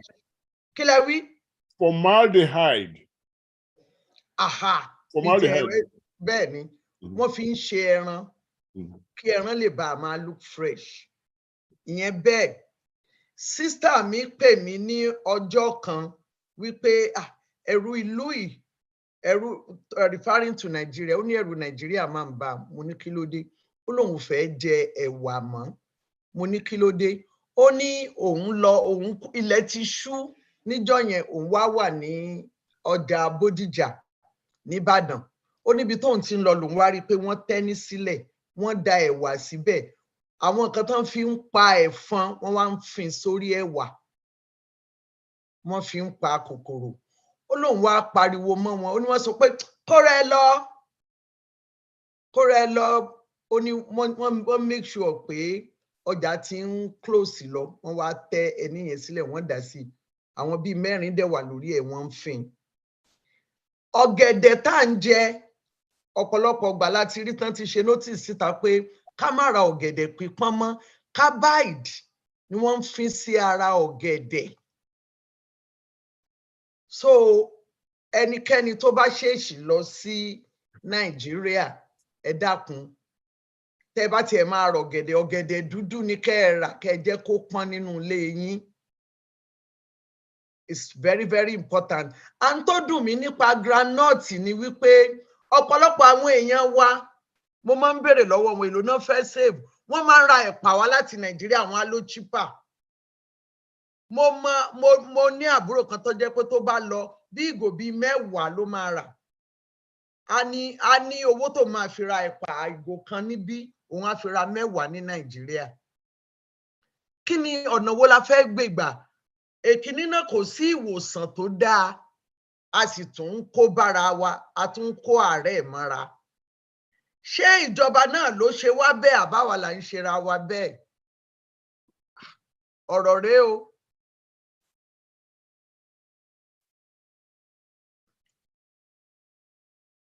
Mo rí tẹ́ ẹ náwó ṣé yẹn lè fẹ́ dá sí àbí ọ̀rọ̀ eléyìí mọ̀ pèsè jẹ́. ṣé káyé. Mo rí tí ẹnìkan náwó mi wàá mọ̀ bóyá ọwọ́ àtàná ni àbí ọwọ́ tòní. Adétúnjí Àtẹwọ́lógún. Bẹ́ẹ̀ ni alàgbà Àtẹwọ́lógún ṣe fẹ́ sọ sí 30 minutes less than 30 minutes la máa lò lórí eléyìí. Everybody ẹ jẹ́ kí everybody ráàyè láti lè meet ara wọn because ẹ̀yin méjì péré lẹ́ ń sọ̀rọ̀ látẹ̀tàn òjòrò lẹ́ ń ṣe bẹ́ẹ̀ ṣe máa ń ṣe òjòrò Ìbàdàn ni.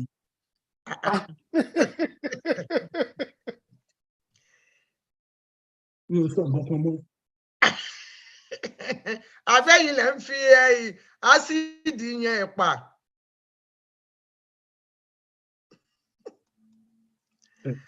mi ò tó bẹ́ẹ̀. Bàbá Adébóyè, mo fẹ́ kọ́mẹ́ǹtì yín lórí ọ̀rọ̀ ẹ̀pà oní ásíìdì àti oríṣiríṣi nǹkan tí àwọn èèyàn ń ṣe ní Nàìjíríà. Ẹ ṣeun olóòtú. Ọlọ́mọ kọ̀dí àìmọ́ ṣe sí wa lọ́dọ̀. Àmín o. Ọjọ́ ti pẹ́ tí wàhálà yẹn ti dé bá wa. The introduction of money economy after the slave trade and what have you, the introduction of monetary economy. In fact, ìwé kan wà níbí yìí. When we will see Ladder of Bones ni title ìwé yẹn. Òyìnbó ló kọ Ellen Top. Ṣé lè rí ìwé wò? Mo fẹ́ wo bí tẹ́ wà náà kí n gbìyànjú láti gbé ìwé yẹn síta. Yes, tẹ́ bá lè gbé síta. Èkó ni mo ti rà ní 1967. Okay. Alàgbà Àtẹwọ́lógún ṣe gbọ́dún tí wọ́n rà. Mo ní ṣe gbọ́dún tí wọ́n rà. Bàbá ẹgbẹ́ sókè. Ladder of Bones. Oh, okay. Ìwé ti pẹ́ lóòótọ́. Ọjọ́ ń bẹ lórí ẹ̀bí mo ti wò ó. Déètì láyé John bookstore kan wà ní Broad Street tó dojúkọ Kingsway. Ibẹ̀ mo ti rà. Anyway, nǹkan tí mo fẹ́ fàyọ ń bẹ̀ ni pé ìgbà tí wọ́n ti tóyìnbó ti dá sọ̀rọ̀ wa, they change the value of the people, the value norms. So, tó bá fẹ́ ìyàwó, owó orí tó máa san £6, 5 shillings. £6, 5. Ọ̀kẹ́ mẹ́ẹ̀ẹ́dọ́gbọ̀n ni wọ́n translate sí £6, 5.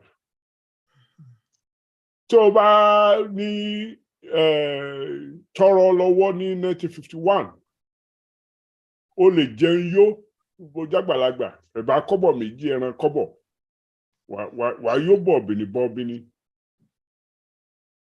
So téèyàn bá wá rògbò yẹn wò torí wípé bọ̀ tó bá wá gbé kiri síta tó fẹ́ ta kòkó tó gbìn sóko yín bóyá ló fi lè rí 200 weight tà lọ́dún. But 100 weight in 1961 was £7. 100 weight ti òyìnbó is £112. So 112 weight. Àgbẹ̀ tó bá rí àpò kòkó méjì ká lóko ẹ̀ láti tà kò lè rí ju £20 lọ. Torápò kan àbọ̀ lè jẹ́ bíi £10. Kápò méjì jẹ́ £20. Báwo ló ṣe wá fẹ́ rí owó tó fi máa rán ọmọ lọ sí Ìjẹ̀bú Òde grammar school àbí government college Ìbàdàn? Ṣé ń gbọ́ mi? Ibi tí mò ń bọ̀rọ̀ bọ̀ ni pé gbówó ṣe wá ká wa lára débi tó ká wa léyìí ẹnìkan wá dìde ọ̀rọ̀ mi ò ní gún pọ̀ jù mọ́ ó lóun dá ẹ̀kọ́ ọ̀fẹ́ sílẹ̀ o kí ló fẹ́ fi ṣe 1955 January a bẹ̀rẹ̀ sí lọ school ọ̀fẹ́ but ìgbà tó dẹ́kọ̀ ọ̀fẹ́ lẹ̀ tó sì dá oríṣiríṣi nǹkan míì lẹ̀ tí à ń ṣe farm settlement níbi tá à ń ṣe kìnnìkan níbẹ̀ yẹn tí tó wá kúrò díẹ̀ tó lọ ṣe federal government lẹ́kọ̀ọ́ gbogbo plan tó gbé kalẹ̀ tí ò tí wà completed kó wà integrated ṣé ń gbọ́ mi làwọn kan wá jáde ìwé 6 láàrin iṣẹ́ fi ṣe èmi kíní yìí ìgbà tí mo jáde ìwé 6 tí mi ò ríṣẹ́ fi ṣe Famoriyo bread ni mo ń tà ní gbọ̀ngàn á dẹ̀ mọ́ fi mi kọrin Famoriyo lọ́mọ ta ó Famoriyo lọ́mọ ta ìwọ tó kàwé 6 tó ríṣẹ́ fi ṣe o Famoriyo lọ́mọ ta ó búrẹ́dì èèlò ni wọ́n tà tí wọ́n fi lè gbéyàwó wọn 6 sí 5 torí ìdí èyí làwọn kan ṣe wá ń dọ́gbọ́n sí nǹkan tí wọ́n fi rówó ni wọ́n fi da èrè sínú kinní kan tí wọ́n fi formaldehyde sí tí wọ́n ṣe gbá tí wọ́n ṣàwó kówó lè bá tètè wá kán náà ti ráyé gbé díẹ̀ kíkó tó dé. I am not justifying what is done, but I'm explaining it. Àbí? Ikú ṣe pé wọ́n ní kànú ni. Wọ́n ò dẹ̀ fẹ́ pa gbogbo àwọn èèyàn tó ń rajà lọ́wọ́ wọn. Tó bá pa ẹni tó ń rajà lọ́wọ́ wọn, ta ló tún máa rajà? Àwọn gan ó kú, ebi ní ọ̀pá wọn kú. So it was a mixture of ọ̀rọ̀ bóògbọ́n wa dẹgbẹ́ òmùgọ̀. Bó ṣe ti acid yẹn ò wá extreme. Ìyẹn tó bá mọ̀ túmọ̀ acid. Ìwọ tó kàwé 6 tó ríṣẹ́ fi ṣe ó lọ sí government college kó lọ kọ́ chemistry. Mọ̀ kankan tí jẹ́ acid. Ó kàn mọ̀ pé nǹkan tó ń ṣe lélẹ̀ yìí ni ẹ̀wà yẹn àwọn weevils tó wà ń bẹ̀ wọ́n á kú. So àwọn tó bá rajà ọjọ́ kejì mọ̀sàsí pé wọ́n bá rajà yẹn tó wọ́n á fọ ẹ̀wà yẹn wọ́n lè mọ́ lè fọ acid yẹn dànù but wọ́n ò mọ̀ yẹn náà. Bàbá ẹ̀pà ni wọ́n ń lo acid fún o. Àtẹ̀pà wọ́n ní bá dà sí á wá dàbí ẹni pé wọ́n yan. Ó yé mi quick step ni àti pé ó dàbí pé wọ́n yan ni o àtẹ tí ò fẹ́ kí weevils ó jèrè òun kú ni àtòrísìí gbogbo ọgbọ́n tí wọ́n ń dá sí they have zero knowledge about the consequences, but 1000% knowledge about what they need that they cannot produce otherwise. So, àdọ́wọ́ èmi àti wọ́n pé kí ni nǹkan tá a lè ṣe to minimize this result to dangerous things. Torí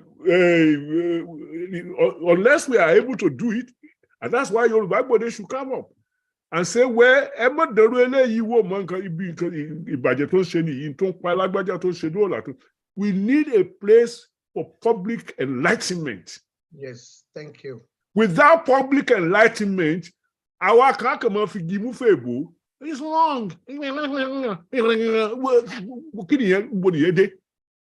But tá a bá rí sọ níbí tá a fi kíní bọ̀ àwọn èèyàn ní ilé, tá a ní rédíò ní gbọ̀ngàn, tá a ní Èkó Tẹ̀dó, tá a ṣe tí gbogbo ayé rí pé kíní yìí o kò sáǹfààní ń bẹ o.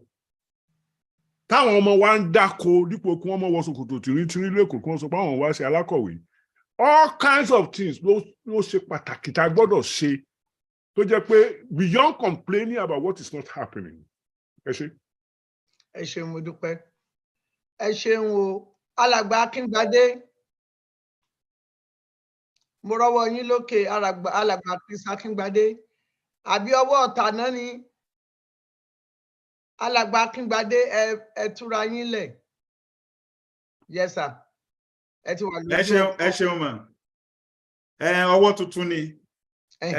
Ṣe rí nǹkan tó ṣẹlẹ̀ ni pé ibi tí Nàìjíríà ń lọ òun la ti ń rí yẹn Nàìjíríà ìgbẹ̀yìn òun la wà. Tí orílẹ̀ a mọ̀ pé Nàìjíríà kì í ṣe orílẹ̀-èdè ṣùgbọ́n bí àwọn olóyìnbó tó kó wa lẹ́rú wọ́n fẹ́ ká believe pé orílẹ̀-èdè ni wọ́n dẹ̀ ti ń parọ́ fún wa torí làwọn leaders wa wọ́n máa sọ pé Nigeria is indivisible. Wọ́n ní the kingdom of Nigeria is non-negotiable. àwọn òyìnbó ńláńlá tó máa ń sọ fún wa nìyẹn wọ́n máa fi ń tún wá jẹ gbogbo wa ló mọ̀ pé Nàìjíríà kò sí nǹkan kan tó fara rọ́ ń bẹ̀ ara pé ara ọ̀rọ̀ ọkùn ara ọ̀rọ̀ adìyẹ òun ló fà á tí everybody fi ń ṣe nǹkan tí wọ́n ń ṣe ìjọba wọn ò mójútó gbogbo nǹkan tó yẹ kán máa ṣe ètò kí wọ́n tó nǹkan ayé àtijọ́ á ní àwọn wọléwọlé mi rò pé wọ́n tún ní nǹkan tó ń jẹ́ wọléwọlé mọ́nsìn láéláé kò sẹ́ni tó ń wò ta kò sẹ́ni tó ń wọnúlé ìgbà tí ó sẹ́ni tó ń wò ta tó ń wọnúlé ó máa jẹ́ kí ẹni tó fẹ́ ṣe jàǹbá kó ráyè ṣe jàǹbá tó fẹ́ ṣe àwọn tó ń ṣe jàǹbá yẹn wọn kì í ṣe pọ̀pọ̀lọpọ̀ wọn lérò láti pààyàn mi mọ̀ bóyá olóòtú ti rí capsule kan báyìí tí wọ́n ṣe lẹ́nu ọjọ́ mẹ́ta wọ́n ti fi capsule kan wá tí wọ́n ṣe capsule sínú sachet báyìí ẹ mọ̀ pé táwọn èèyàn bá ń lo capsule wọ́n kàn máa yọ capsule kan nínú sachet wọ́n á dà wọ́n á bí doctor bá ṣe pé fún wọn wọ́n lè nìkan máa lo méjì láàárọ̀ lo méjì lọ́sàn-án ẹnìkan wá lọ já capsule yẹn ó yọ capsule kan jáde nínú sachet yẹn ó wá tú capsule yẹn ìṣó ọkùnrin méjì ìṣó ló wà nínú capsule ìṣó ni wọ́n rọ sínú kíní yẹn tí wọ́n ṣe bí capsule. ìyẹn ti kọjá pé èèyàn ń wá owó ìka nìyẹn. ìṣó ni wọ́n rọ síbẹ̀ ìṣó mẹ́rin ló wà níbẹ̀. bẹ́ẹ̀ ni tó bá gbé yẹn mì. ẹ̀yẹn wá imagine kẹ́nìkan kan ti ní kó lo capsule kan láàárọ̀ kó lo kan lálẹ́ kó ti lò fọ́sẹ̀ kan ó ti gbé ìṣó mẹ́rin mì láàárọ̀ lọ́sàn-án lálẹ́ tó ti mì sínú àfi tọ́lọ́ bá máa yọ ẹni yẹn ní ṣó ní á sínú ẹ̀ torí ìṣó bí science tèmi ṣe ìṣó ò lè dissolve kò dẹ̀ lè digest nínú ó máa há síbi kan bẹ̀ ni àfẹ́ntọ́lọ́ bá kó yọ ó ní ìṣó yẹn. tó bá ń gún ìfun ẹ̀ ńkọ́. ó náà ni ọ̀pọ̀lọpọ̀ ní ṣó ti gún fún wọn ní Nàìjíríà tí ó yẹ pé wọn ò mọ nǹkan tó ṣẹlẹ̀ ẹlòmíà kan máa rí pé inú ń rùn òun ni ẹlòmíà rí pé orí ń fọ́ òun tọ́n bá nẹ̀ẹ̀dì kan lọ ṣe hospital ìgbà tó yẹ pé hospital kan wá ní kan lọ mú 1 million wá kan tó ṣe test èèyàn mélòó ló ní 1 million so nǹkan tó pọ̀lọpọ̀ máa ṣe ni pé wọ́n bẹ̀rẹ̀ sí ń gbàdúrà wọ́n á gbàwẹ̀ meanwhile nǹkan tó ṣe wọ́n kì í ṣe àwẹ̀ àtàdúrà lórùn ìṣó ló ti há sínú wọn ìṣó ló wà ńbẹ̀ tó jẹ́ pé ká ní wọ́n ráyè lọ ṣe scan ọ̀kan lọ ṣe kinní kan ní àfikíní yẹn hàn pé ibi ìṣó ló ti há sí orí ibì kan bẹ́ẹ̀ ẹlòmí àròpọ̀ àrùn ló ń dáhùn láàmú àrùn ọkọ ìṣó ló wà ńbẹ̀ àti oríṣiríṣi májèlé tán ti ṣe nǹkan tó ṣe ilẹ̀ wa nìyẹn torí pé ìjọba ò ṣe ojúṣe wọn ó wá fà á tó jẹ́ pé aráàlú ló wá ń jẹ ìyà ẹ̀ kò sí bá ṣe fẹ́ ṣe ní Nàìjíríà tí as long as Yorùbá bá wà ní Nàìjíríà oríṣiríṣi ló máa ṣẹlẹ̀ ẹnì kọ̀ọ̀kan láti lọ tá bá ti lọ tẹ́nì kọ̀ọ̀kan bá tiẹ̀ lọ àwọn tó kóra wọn jọ díẹ̀díẹ̀ yẹn wọ́n á ráyè mójútó ra wọn ìgbà yẹn ni ẹ̀mí tún máa tún ṣe pàtàkì lójú ọmọ ènìyàn nísìnyí báyìí life doesn't matter to anybody so bí Nàìjíríà ṣe rí nìyẹn mà that's the reality on ground. ẹ ṣeun ṣe rí nìyẹn ẹ ṣe mà. ẹ ṣeun mo dúpẹ́ alàgbà àtẹwọ́lógún ṣe fẹ́ sọ̀rọ̀ ní àfẹ́fẹ́ ṣàwàdà ọ̀rọ̀ tó serious là ń sọ o.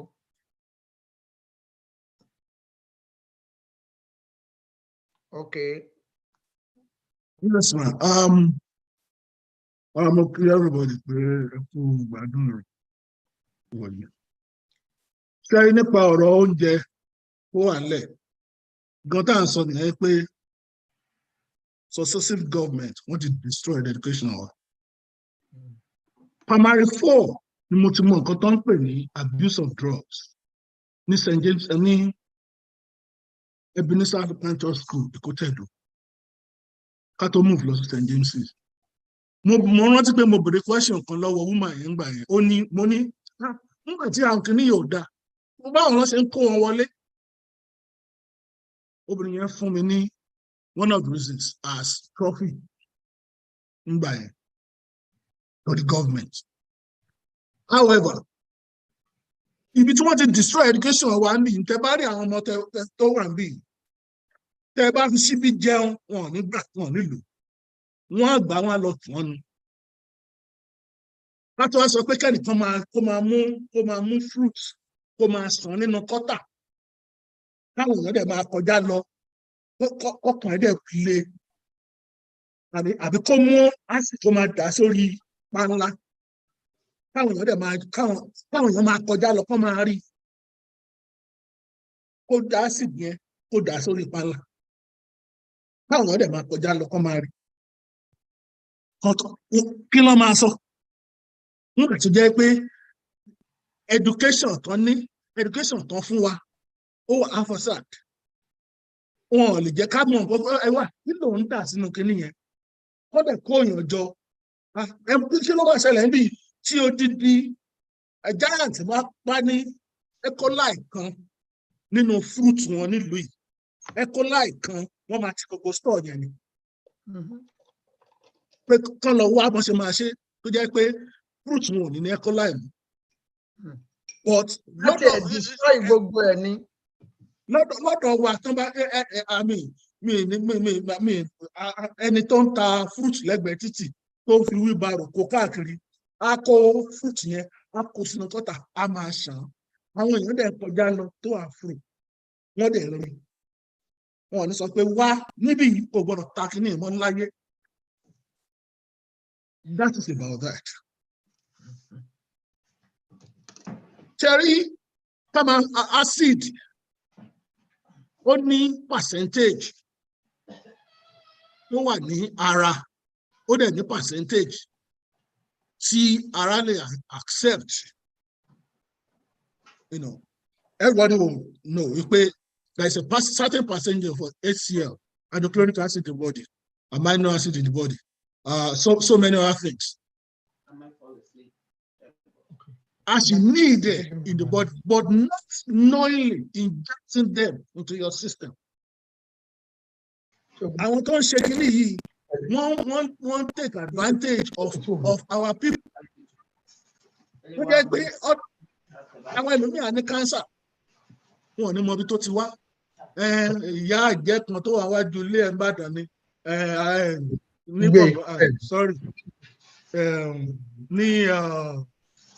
bóyá ní Mayflower bí ìyá kan báyìí tó ń ta kí ní nǹkan máa fi lẹ́wà lé o láìkẹ́ wọ́n ní ẹni yẹn ló àjẹ́ ní torí ẹ̀ ló ṣe ní cancer nọ́nà yìí pé olóòrẹ̀ wá ń dì kan ìyá tó ń tẹ̀ wá ń dì kan ẹ̀wà tó ní kòkòrò ló ń tà ó dẹ̀ da ó ṣe ọkọ mi ó da kíní sí so kí ló da ásìdì sí kí kòkòrò lè bá a kú náà kò dẹ̀ ní fọ́ dáadáa.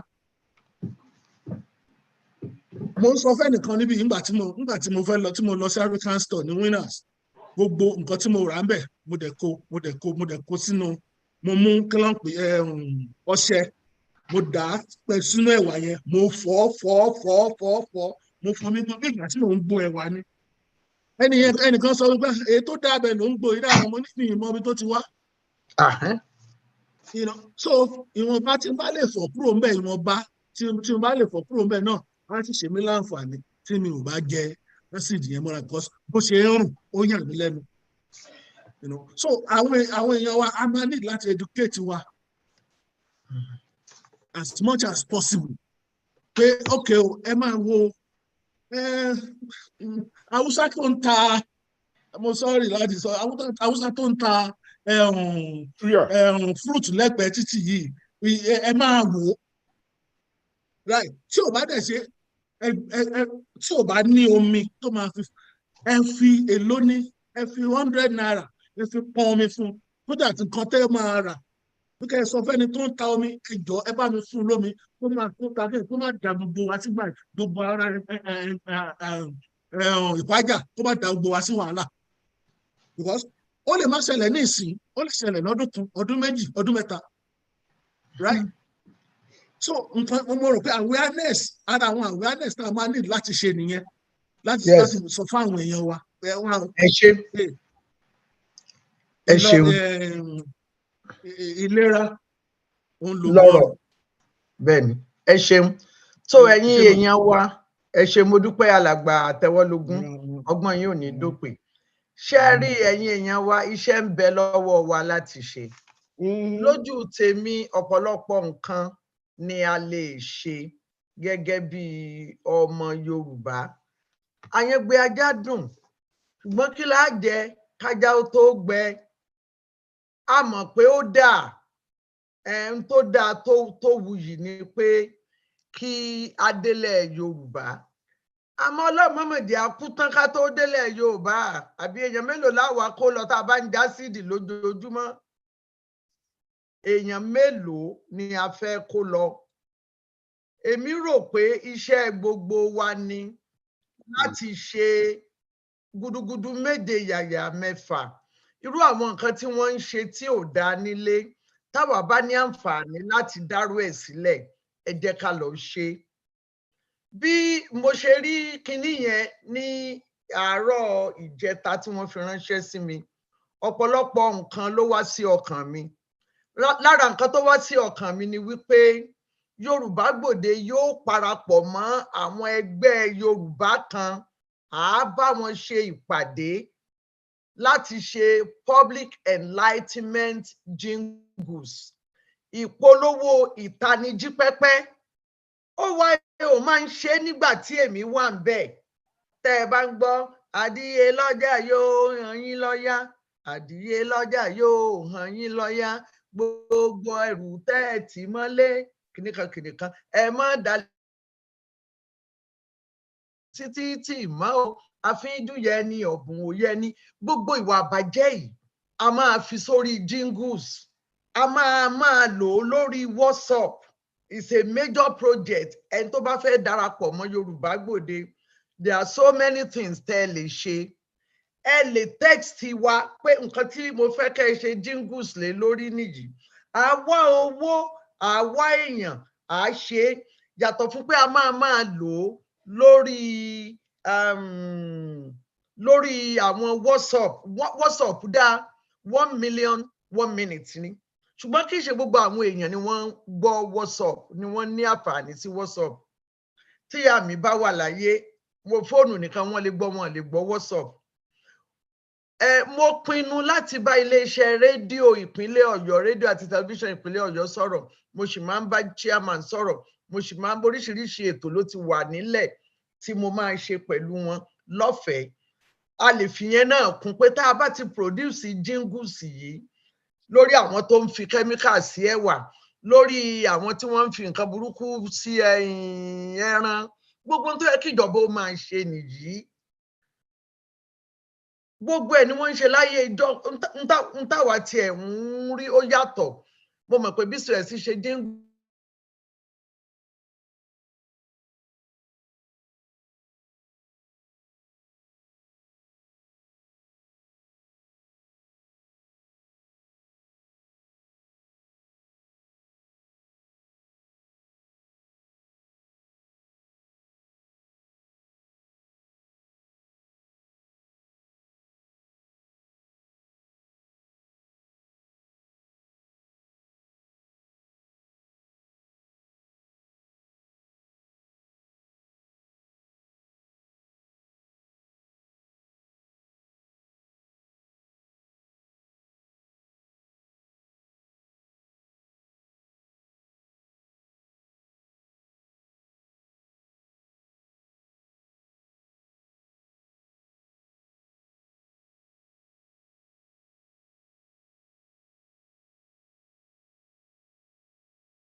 àmọ́ bóyá àwọn tí nǹkan tá à ń sọ tí ò dùn mọ́ nínú ni wọ́n pa wá lẹ́nu mọ́ o. Ṣùgbọ́n nǹkan gidi ni. Fún àpẹẹrẹ, mo ní bàbá Adébóyè ní màá bá wọn ṣèpàdé bí Yorùbá Gbòde àti Oòduà Foundation bí wọ́n ṣe lè jọ ní àṣepọ̀ láti ṣe jingles. Mo jẹ́jẹ́ pé gbogbo iléeṣẹ́ rédíò àti tẹlifíṣàn apá mi ká ìpínlẹ̀ Ọ̀yọ́. Pẹ̀lú alàgbà Mumini Badmus, apá wa ó ká ìpínlẹ̀ Èkó. A máa sọ gbọ́nmọ́gbọ́nmọ́ làrán fàdítí. Káwa náà máa ronú gbogbo ohun tá a bá lè ṣe. Ẹ̀pà tí wọ́n ń fi kinní sí, tèmi bá lówó tí mo fẹ́ dá iléeṣẹ́ oko ẹ̀pà sílẹ̀, màá make sure pé oko ẹ̀pà tèmi àwọn èèyàn ò lo chemicals. Ìkìlọ̀ pàtàkì sì rèé, ẹni tó bá lọ sí Nàìjíríà, èmi ò mọ̀ bóyá èmi ò mọ̀ jẹ̀wà Nàìjíríà mọ̀ ní ìsìngbà mo ti gbọ́ nípa chemical torí mo fẹ́ kúkú ọ̀wọ̀wọ̀ ìyún bẹ́ẹ̀. Ṣùgbọ́n ṣe pàtàkì, ẹni tó bá ra ọ̀gẹ̀dẹ̀, wọ́n ní tá a bá délé, wọ́n ní ká má ra ọ̀gẹ̀dẹ̀ pípọ́n, wọ́n ní ká bá ìdí pọ́n ká máa ra ọ̀gẹ̀dẹ̀ dúdú ká dẹ̀ rí pé ó pọ́n láti ọ̀dọ̀ wa bí a bá lè ṣe gbogbo eléyìí. Alàgbà Victor Taiwo, mo rí yín pé ti wà pẹ̀lú wa látàárọ̀. Kẹ́mi Ọláógún o. Bàbá Adéyẹmọ, mo ti ní kí n kó gbálẹ̀ ṣùgbọ́n mo rọ́wọ́ yín lókè. Ẹ sọ̀rọ̀ o. Ẹ ṣé o. Àmì ìbọ̀yà lè rí mi ṣá, but máa sọ̀rọ̀ lọ. Nípa ti oúnjẹ tí àwọn ènìyàn wa tán fi chemical sí, mo rò pé ara àmì pé ìjọba bàgò ni.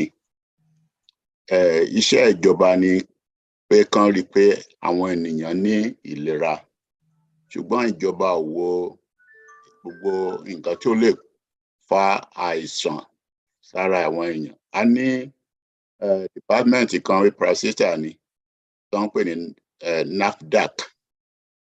Àwọn ni wọ́n ń ṣe ètò pé oògùn ayédèrú ò wọ ìlú, ṣùgbọ́n wọn ò ṣiṣẹ́ wọn dáadáa. Ní Amẹ́ríkà, wọ́n ní FDA, wọ́n ní USDA, Food and Drug Administration ní FDA. USDA ní United States Department of Agriculture, tí wọ́n mo ti bá wọn ṣiṣẹ́ fún bí ọdún mélòó kan, tí wọ́n máa ń wo gbogbo oúnjẹ tí wọ́n ń tà tó ń wọnú ọjà, gbogbo mílìkì tá à ń mu, bó ṣe ń wọlé, gbogbo ẹ̀ ni wọ́n á gbọ́dọ̀ test. Gbogbo ẹran tá à ń jẹ, tá à ń rà ní store, wọ́n á test, wọ́n á rí pé kò sí àrùn, kò sí nǹkan kan lára wọn kó tó di pé ó lè wọnú store tá a ti ń rà. Ìyẹn ò sí ní Nàìjíríà. A dẹ̀ ní NAFDAC tí ò ṣe irú gbogbo iṣẹ́ yẹn. Ìjọba bàkú ni, torí nínú nǹkan tá à ń pè ní ìlú kékeré bíi village ni mo ti dàgbà ní Nàìjíríà.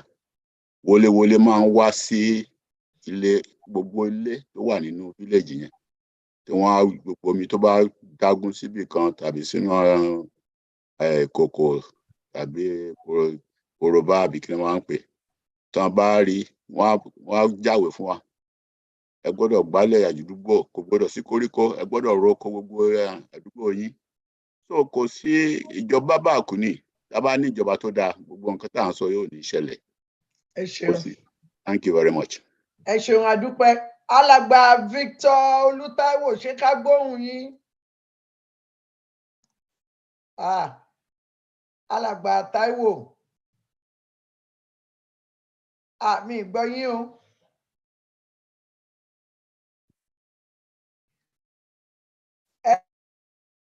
On mute.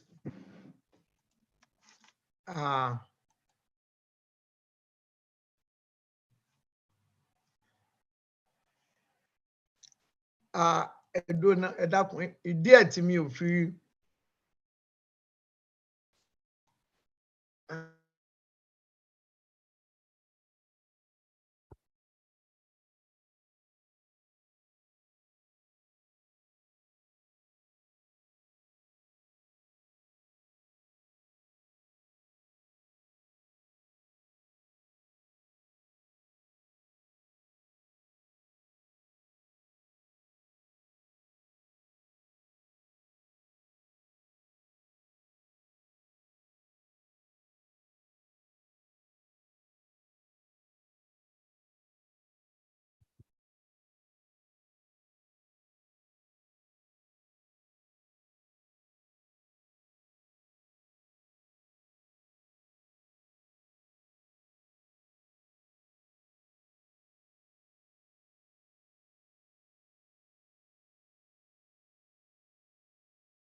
tó ẹ̀yin ẹ mọ̀ kú sùúrù o òní lónìí jẹ́ alàgbà Táíwò àti ẹ̀wà mọ́ èmi hàn mute yín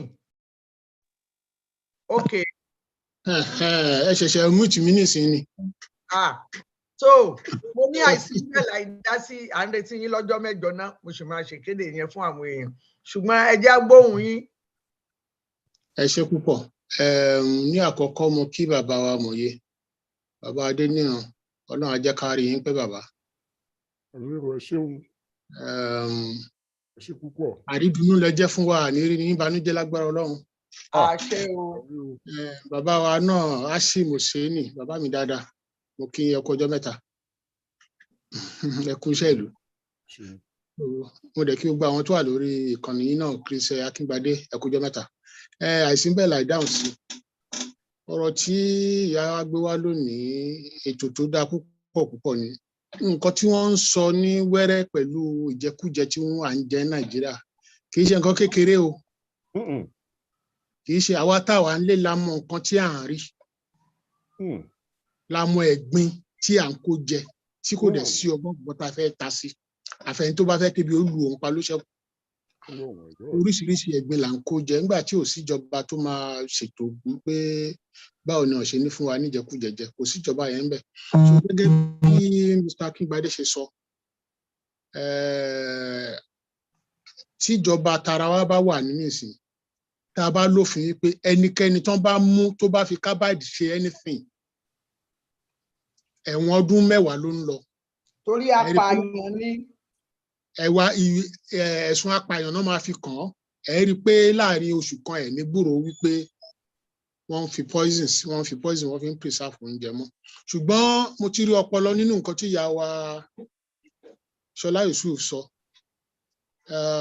mo bá wọn ṣe nǹkan tó jọ bí àwàdà níje ló ńgbà tí mo wá sórí ètò mo ní màá gbé wọn lọ sí court wọ́n fi mí rẹ́rìn ìdí court mo ní màá gbé wọn lọ ni pé àpẹẹrẹ tí wọ́n fi sílẹ̀ ní BCOS nìbàdàn mi ò ṣeré mi ṣàwádà o standard tí wọ́n fi sílẹ̀ àwọn àti Ayọ̀ Adéọ̀ṣun àti Ayọ̀dèjì Ìyàndá bí bá a ṣe ń sọ̀rọ̀ ẹ̀wọ̀n tí mi tẹ̀ sorú ẹ̀ náà ni gbogbo nǹkan tó ń sọ pé àwọn sì ń bá pẹ̀lú pé wọ́n sì ń lé wọ́n sì ń bá ọwọ́jà wọn sì ń dé ọ̀dọ̀ chairman BCOS nìbàdàn Ọlọ́run á jẹ́ ká rí yín pé màmá wa bí ẹ ṣe ń ṣiṣẹ́ tó ń wú wa lórí Ọlọ́run á túbọ̀ máa tì í lẹ́yìn so nǹkan táwọn màmá wa ń sọ ni pé àyàngbé ajá dùn ṣùgbọ́n kájá ó tó gbẹ kí nìkan láàmú ọjẹ tá a bá ní ẹ ká dúró dìgbà tí a bá tó níjọba ṣé àní kú tó kíjọba ó tó dé so ọ̀rọ̀ Mr. Akíngbadé ó mọ́gbọ́n dání ìyáwa náà mọ́gbọ́n dání so nǹkan tí ẹ sọ pé ẹ máa ṣe yẹn ẹ ṣe wípé ẹ máa ṣe jíngù lọ́dọ̀ yín gbogbo ìrànlọ́wọ́ tẹ bá lè ṣe tó wáyé pé ẹ̀mí kan oṣù péré la bá lè save ẹ̀mí kan yẹn ó lè dirun ó lè dìgbà so gbogbo nǹkan tá a bá lè ṣe láti save life bó ti wù kó kéré mọ́ ẹ jẹ́ ká ṣe so gbogbo ìrànlọ́wọ́ tí gbogbo nǹkan táwọn bá lè ṣe láti fi ran ìrànlọ́wọ́ tá a fẹ́ ṣe fún wa nílé àwa náà ṣetán láti ṣe sọ̀rọ̀ mi ò jù bẹ́ẹ̀ lọ ẹ ṣé púpọ̀.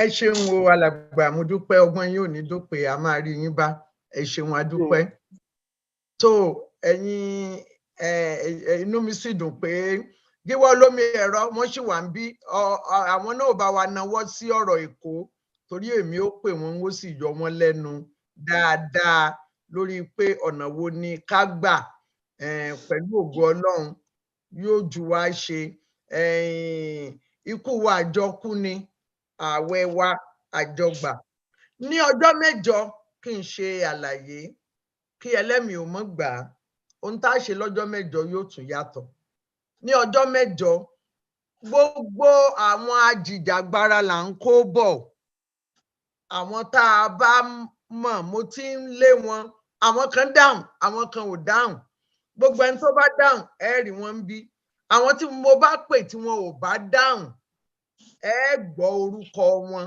lọ́jọ́ mẹ́jọ èmi yóò kúkú sọ torí pé ohun tí màá ṣe fẹ́ pè wọ́n ni pé ṣé ẹ mọ̀ pé àgbúrò wọn mọ́ nígbà tí tẹ́ bá dẹ̀ ṣe àkíyèsí ìgbà tí iná ìpolongo òṣèlú jó dórí kókó ìgbà yẹn làwọn náà wá wọgbà bí ahun wọ́n ṣe sìn bí ọbẹ̀ páànù àwa fẹ́ wò kí ló fa sin tí wọ́n ṣe bí ọbẹ̀ páànù. Yorùbá sọ wípé kí ogun ó tó oníkọ́lá sọ alàgbà Táíwò àní sọ lónìí kí ogun ó tó kírun ọ̀rọ̀ ló tẹ́lẹ̀ ẹ̀bẹ̀ tá a bá dágbére tẹ́gùn babẹ ní òjò a mọ̀ pé tẹ́gùn babẹ ní ọ̀bájọ́ mọ́ alágbàá kan ò lè múni sí ṣùgbọ́n ó lẹ́tọ̀ọ́ tó díjọ́ tá a bá pèrò ńjọ́ mi pé kán wá wo eégún bàbá wa tí ó jò torí náà ó yẹ kí a sọ fún wọn pé eégún tá a ní òjò àmọ́ pé kúkú lè tì wálé ṣùgbọ́n ìdí rèé tẹ́gùn ò fijó mọ́ àti pé ibi tẹ́gùn wa fẹ́ kọrí sí eégún wa òjò máa fọ̀lọ́ fẹ́ máa pè afẹ́kẹ́ ẹ̀ mọ̀ rò pé lẹ́tọ̀ọ́ àwa gbọ́n kankan àwa fẹ́ pe ọ̀pọ̀lọpọ̀ àwọn ajìjàgbara ṣé iṣẹ́ yín ṣọ́ páàsì ni àbò fẹ́ẹ̀lì kí ló dé tó fi páàsì kí ló dé tó fi fẹ́ẹ̀lì ńbo ni ká kọjú sí kí la fẹ́ máa ṣe yẹn láṣẹ ń jọ mẹ́jọ bẹ́lẹ̀ mi ò bá gbà ẹ gbúrò wa ẹ sì gbúrò àwọn náà ẹni tó bá wá mọ ajìjàgbara tí wọ́n ní nǹkan kan láti ṣe tàbí tí wọ́n ti ń ṣe tẹ́lẹ̀ ẹ sọ fún wọn ẹni kí wọ́n ó pè mí a fẹ́ ní tó bóyá a fẹ́ gbìyànjú tó àwọn ajìjàgbara bíi 8 sí 10 kí kálukú wá sọ tẹnu ẹ̀ a ní pẹ́ lórí ẹ̀ torí béèyàn bá pẹ́ lórí mi abukéèsì ní máa bá ń bẹ̀ a ní pẹ́ ṣùgbọ́n a ṣe àlàyé àjọ wò ó níbo la ti páàsì níbo la ti fẹ́ẹ̀lì níbo ni ká kọjú sí láyé tí òṣèlú ti délẹ̀ yìí ṣé kí gbogbo wa kúkú pọ̀n lẹ́yìn ìjọba tí ń bẹ ń bẹ̀ àbí ṣì máa jìjàgbara lọ gbogbo ẹ̀ la máa sọ lágbára Ọlọ́run ní ọjọ́ mẹ́jọ ẹni tí a bá pè tí kò wá kò ránṣẹ́ ẹgbò kọ gbogbo wọn jẹ́ pé wọ́n ti ń ìjọ yìí àbò òsì ní jẹ́ nìkan kan tàn wá kò jẹ́ bí ó ṣe jẹ́ kò jẹ́ bó ti ní òun ó jẹ́ ilé ẹ̀kọ́ Yorùbá Gbòde ó ń tẹ̀ síwájú rolling admission la ní ọ̀pọ̀lọpọ̀ àwọn èèyàn ẹnìkan pè mí ó sì dẹ́rìn pa mí mo ní ó ní òun fẹ́ kọ́mọ òun wá sílé ẹ̀kọ́ Yorùbá Gbòde mo ní kò sí wàhálà ń bẹ̀ ó ní oyè afẹ́ bọ́ ṣòkòtò gírí sọ̀rọ̀ ara òun ó ní èèyàn mọ́ táwọn ọmọ yìí máa dà lọ́la ńgbà tí wọ́n bá débi pé bóyá wọ́n fẹ́ fi wọ́n ṣe gómìnà Nàìjíríà tí wọ́n wá ní wọn ò lè sọ Yorùbá bíi ti Chinedu wọ́n ní torí ẹ̀ àwọn fẹ́ kọ́ mọ àwọn kọ́ Yorùbá ẹ rán ọmọ yín wá sílé ẹ̀kọ́ Yorùbá Gbòde kọ́mọ yín kò dá kọ́mọ mọ́ sọ Yorùbá táwa tí mo jẹ́ Yorùbá kò sí tó yọ dẹ bíi pé kò pẹran wálé wàhálà ní fọba tí ò bá ló lórí ìtìjú ni ẹ rán ọmọ yín wá sí ilé ẹ̀kọ́ Yorùbá Gbòde àwọn ọ̀pọ̀lọpọ̀ àwọn ọmọ ni wọ́n ti wà pẹ̀lú wa tí wọ́n sì ti ń ní ìlọsíwájú tí wọ́n ti ń ní ìdàgbàsókè ẹ jẹ́ kọ́ ọmọ yín wá kọ́ Yorùbá. Èkejì tó bá kán sẹ́nu ẹ dákun ẹ jẹ́ kó kán sí àyà náà ẹ ràn wá lọ́wọ́ níléeṣẹ́ Yorùbá Gbòde owó ni kẹ̀kẹ́ ìhìn rere àwọn èèyàn wa ní kínní tí à ń ṣe oríṣiríṣi fún ní gbogbo ìgbà owó ni wọ́n ń gbà lọ́wọ́ wa àwọn ará kí ni wọ́n ń pè àwọn ará onísùúmù tí wọ́n fi ń rí mi tèmi náà fi owó ni ẹ ràn wá lọ́wọ́ ó kéré ni ò jẹun fún ọ ò ní wọ́n ń pè ní àgbà gbogbo ẹ̀yin kò yẹ kó gbò tí ẹ̀ ń fowó ràn wá lọ́wọ́ Yorùbá Gbòde ní kí n dúpẹ́ lọ́wọ́ yín wọ́n ní kí n sọ fún yín pé ọ̀dà owó awo olókun ààbò obìnrin rẹ̀ ọmọ wọn òkè ìjẹrò bí ọ̀dà owó ti ń dá mi bẹ́ẹ̀ ni ààbò mi ń bò mí tó díá fún Ọ̀rúnmìlà ńgbà tí Ifá ò rí ó kan àyọ ọ̀nà tó ààbò obìnrin rẹ̀ ló bò ẹlẹ́dàá yóò máa bò yín ẹ ràn wá lọ́wọ́ pàápàá ìkànnà tún la fẹ́ ṣe a fẹ́ ṣe jíngùsì yẹn tí a fi la àwọn èèyàn lọ́yẹ̀ ẹ mú mọ̀ràn wá ẹ sì mú owó ìrànlọ́wọ́ bó ṣe lè wù kó mọ ẹ ràn wá lọ́wọ́ kí a lè ṣe gbogbo àwọn nǹkan pàtàkì tí a fẹ́ ṣe ó jẹ́ bí ó ṣe jẹ́ ní tòní mo kí yín pé ẹ kú ọ̀rọ̀ ìlú ẹ kú àtàárọ̀ mo bẹ̀rẹ̀ ìdúpẹ́ lọ́wọ́ ẹ̀gbọ́n mi àtàtà Bàbá Adéníran ọmọ Adébóyè ní gbọ̀ngàn kẹ́ ẹ pẹ́ fún wa, ọgbọ́n yín ò ní dópin. Bẹ́ẹ̀ tí ń yá wa lọ́pọlọ ní gbogbo ọjọ́ mẹ́jọ mẹ́jọ àwárí láṣẹ Elédùmarè. Bí a bá ti wá àmọ́ bá yín, ẹ̀yin náà ẹ sì mọ́ bá wa. Mo dúpẹ́ púpọ̀. Iyì àti ẹ̀yẹ ni ẹ jẹ́ fún wa. Àmúyangàn ni yín láwùjọ láṣẹ Elédùwà ẹ̀ ní di ẹni ẹ̀yìn. Mo dúpẹ́ lọ́wọ́ bàbá Bánkọ́lé. Bàbá Oyèfúlẹ̀ wọ́n ní kí n kí yín, wọ́n ní kí n ṣe yín pẹ̀lẹ́, wọ́n ní kí n tún ṣe ẹ̀wẹ̀ sósì yín ní ti Ìjẹ̀bú. Wọ́n ní iṣẹ́ ilé òní ó fà tí ẹ fi rí àwọn. Wọ́n ní láìpẹ́ láì jìnnà ẹ máa rí àwọn lórí Yorùbá Gbòde gẹ́gẹ́ bí iṣẹ́ àwọn. Mo kí bàbá Bánkọ́lé náà. Gbogbo àwọn tá ẹ bá mọ̀ pé ẹ fẹ́ kàn wá sórí Yorùbá Gbòde ńjọ́ mẹ́jọ, àwọn tí wọ́n láwọn ń jìjà agbára kí wọ́n wá jà lórí Yorùbá Gbòde ní káti ẹ̀ wá wo tí wọ́n ń jà tí wọ́n fi ń gbára, kí wọ́n wá díyìn fún wa níbi tí wọ́n bá ṣẹ́ dé àti ibi tí àkàrà pọ̀ nǹkan tó jẹ ẹ̀kọ́ kọ́bọ̀ níbi tó jẹ́ dé.